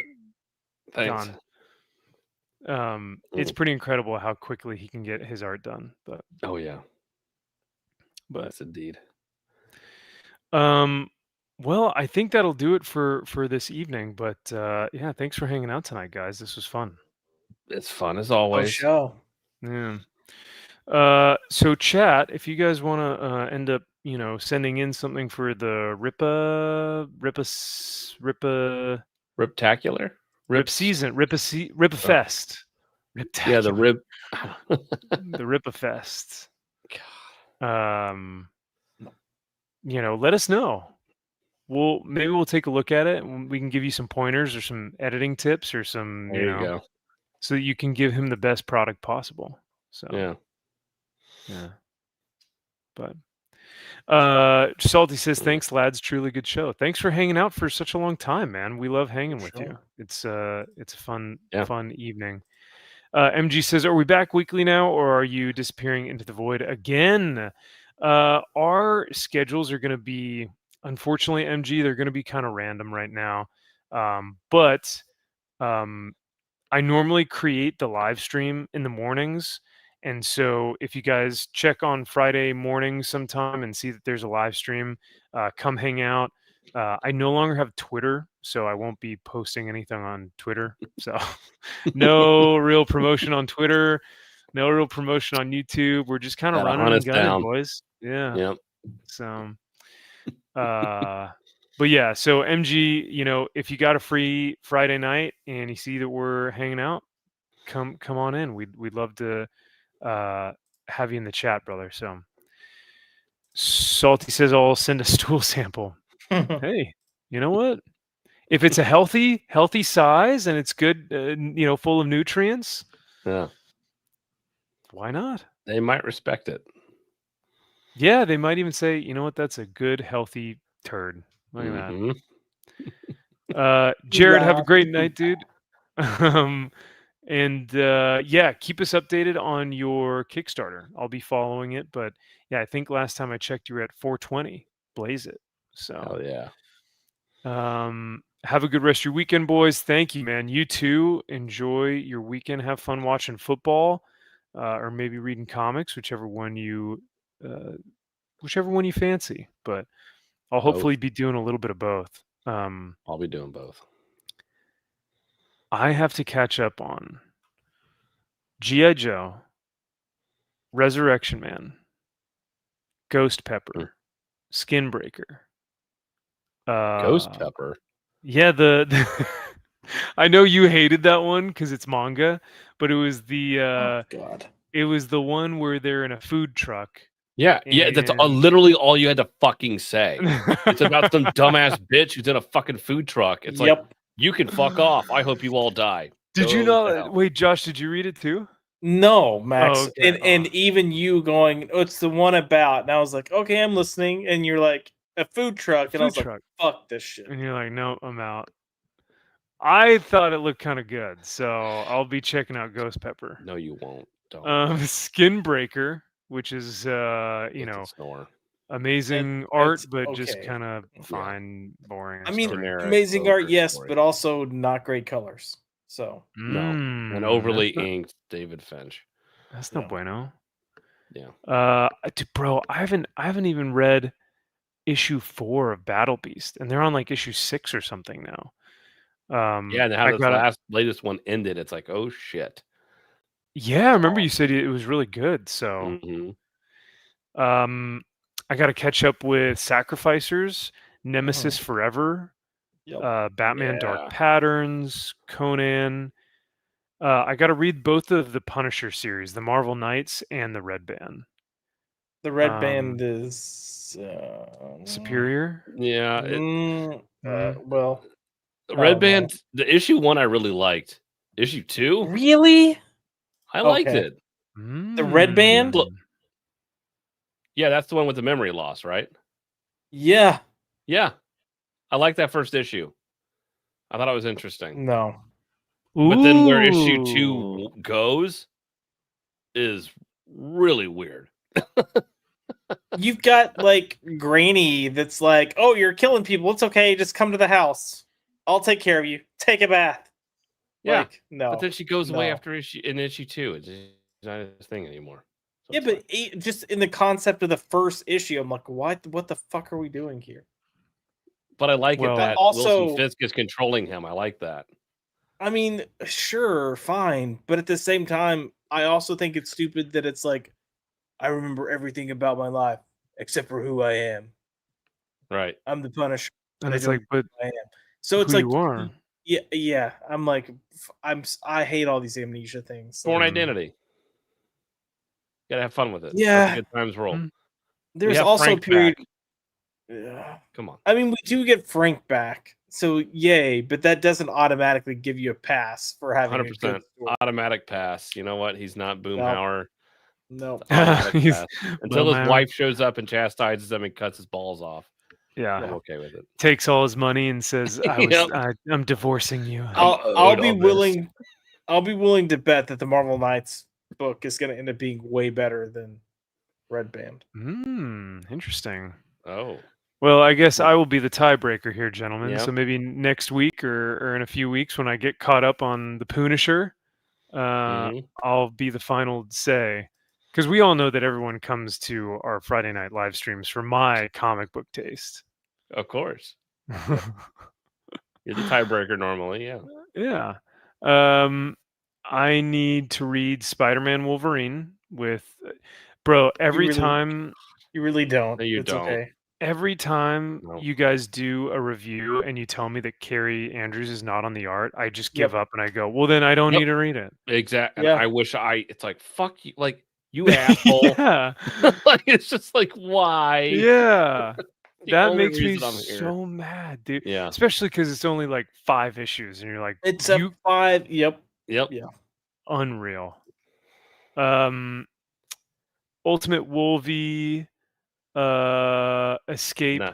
Yeah. Yeah, Escape. Read Escape. Read Escape. I need to catch up on Feral too. I haven't read Feral in a while. Feral's a quick read though. Like yeah, you could that's catch up true. on that pretty quick. Yeah. And then I think Savage Sword of Conan comes out with the Liam Sharp art. That comes out pretty Yeah. soon here. So I'm looking forward to that. But yeah, man, I got a lot to catch up on. And the Huck book is out right now too. Should I be latest- reading that?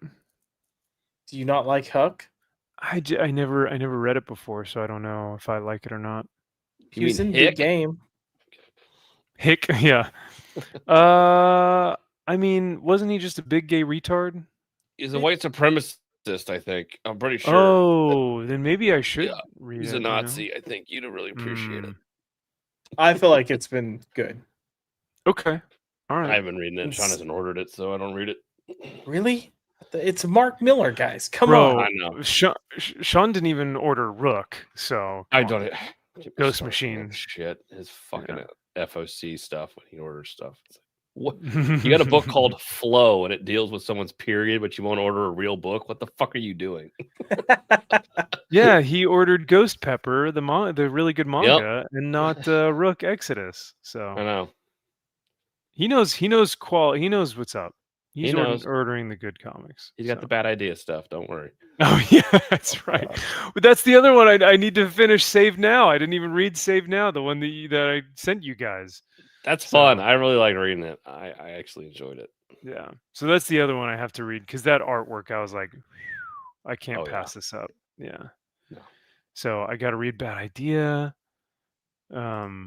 Yeah, I should be able to resonate, and I should love that story, but I don't know. And with Mark Miller, come on. Right? It's a slam dunk. Did you back his Kickstarter, by the way? I didn't. No. Are you didn't going either. to? You're not going. I almost did twice, but I immediately went on to do other things with my life.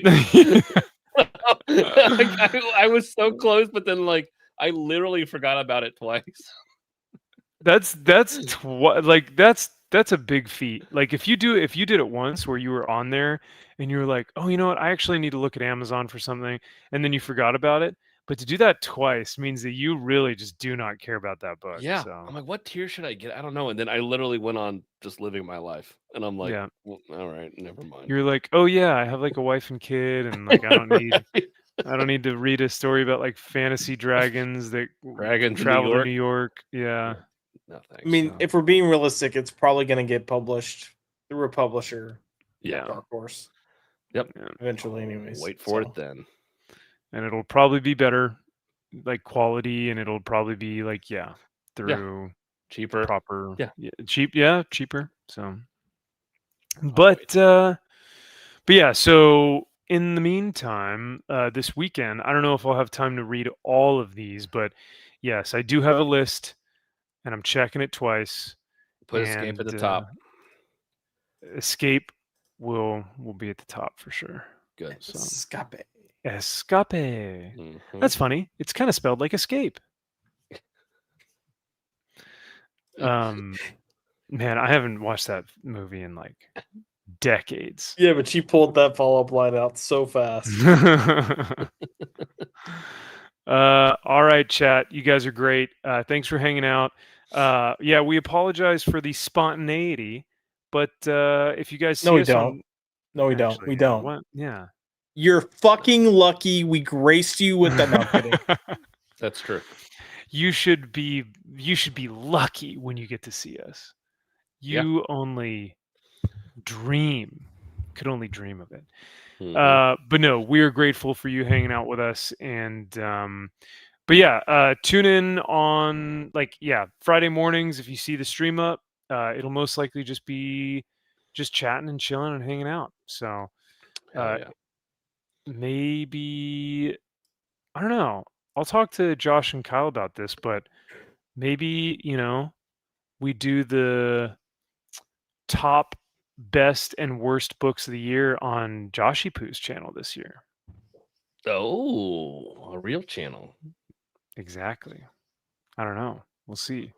Mm. It's like when Tony Stark is in Avengers and he has the big thing and he goes, "I'm bringing the party to you." And he's like, coming to find Yeah. Thor. I'm bringing the party to you, Josh. If you want it though. But And then a Big big old flying bullet. turd turns in the Yep. city. No, I'm kidding. you're like, I don't want that response. I don't want an Excel sheet to have to deal with all your stupid picks for the year. Oh no, I'm gonna upgrade. I'm gonna blow your Excel sheet out of the water. Whoa! Oh, you're gonna do a PowerPoint. Yeah.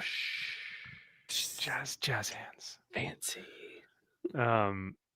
But no, so we'll talk about it. But I was just thinking, like, you know, because I'm not as active on the channel anymore, I was like, well, if we do it, we may actually get a larger audience and garner a collab with all of our different viewerships on Josh's channel. But It really kind of sounds like you're just trying to bitch out of not having to make a list. But 100%, yes. I mean, I don't even know. I haven't read as many comics as I would need to make a top 10 list, I don't think. So you've read enough to make it. You I got got to that. catch up on all these books.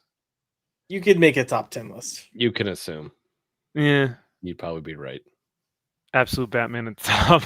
Yep. Of my worst of the year. you know. Oh, And then assorted crisis events.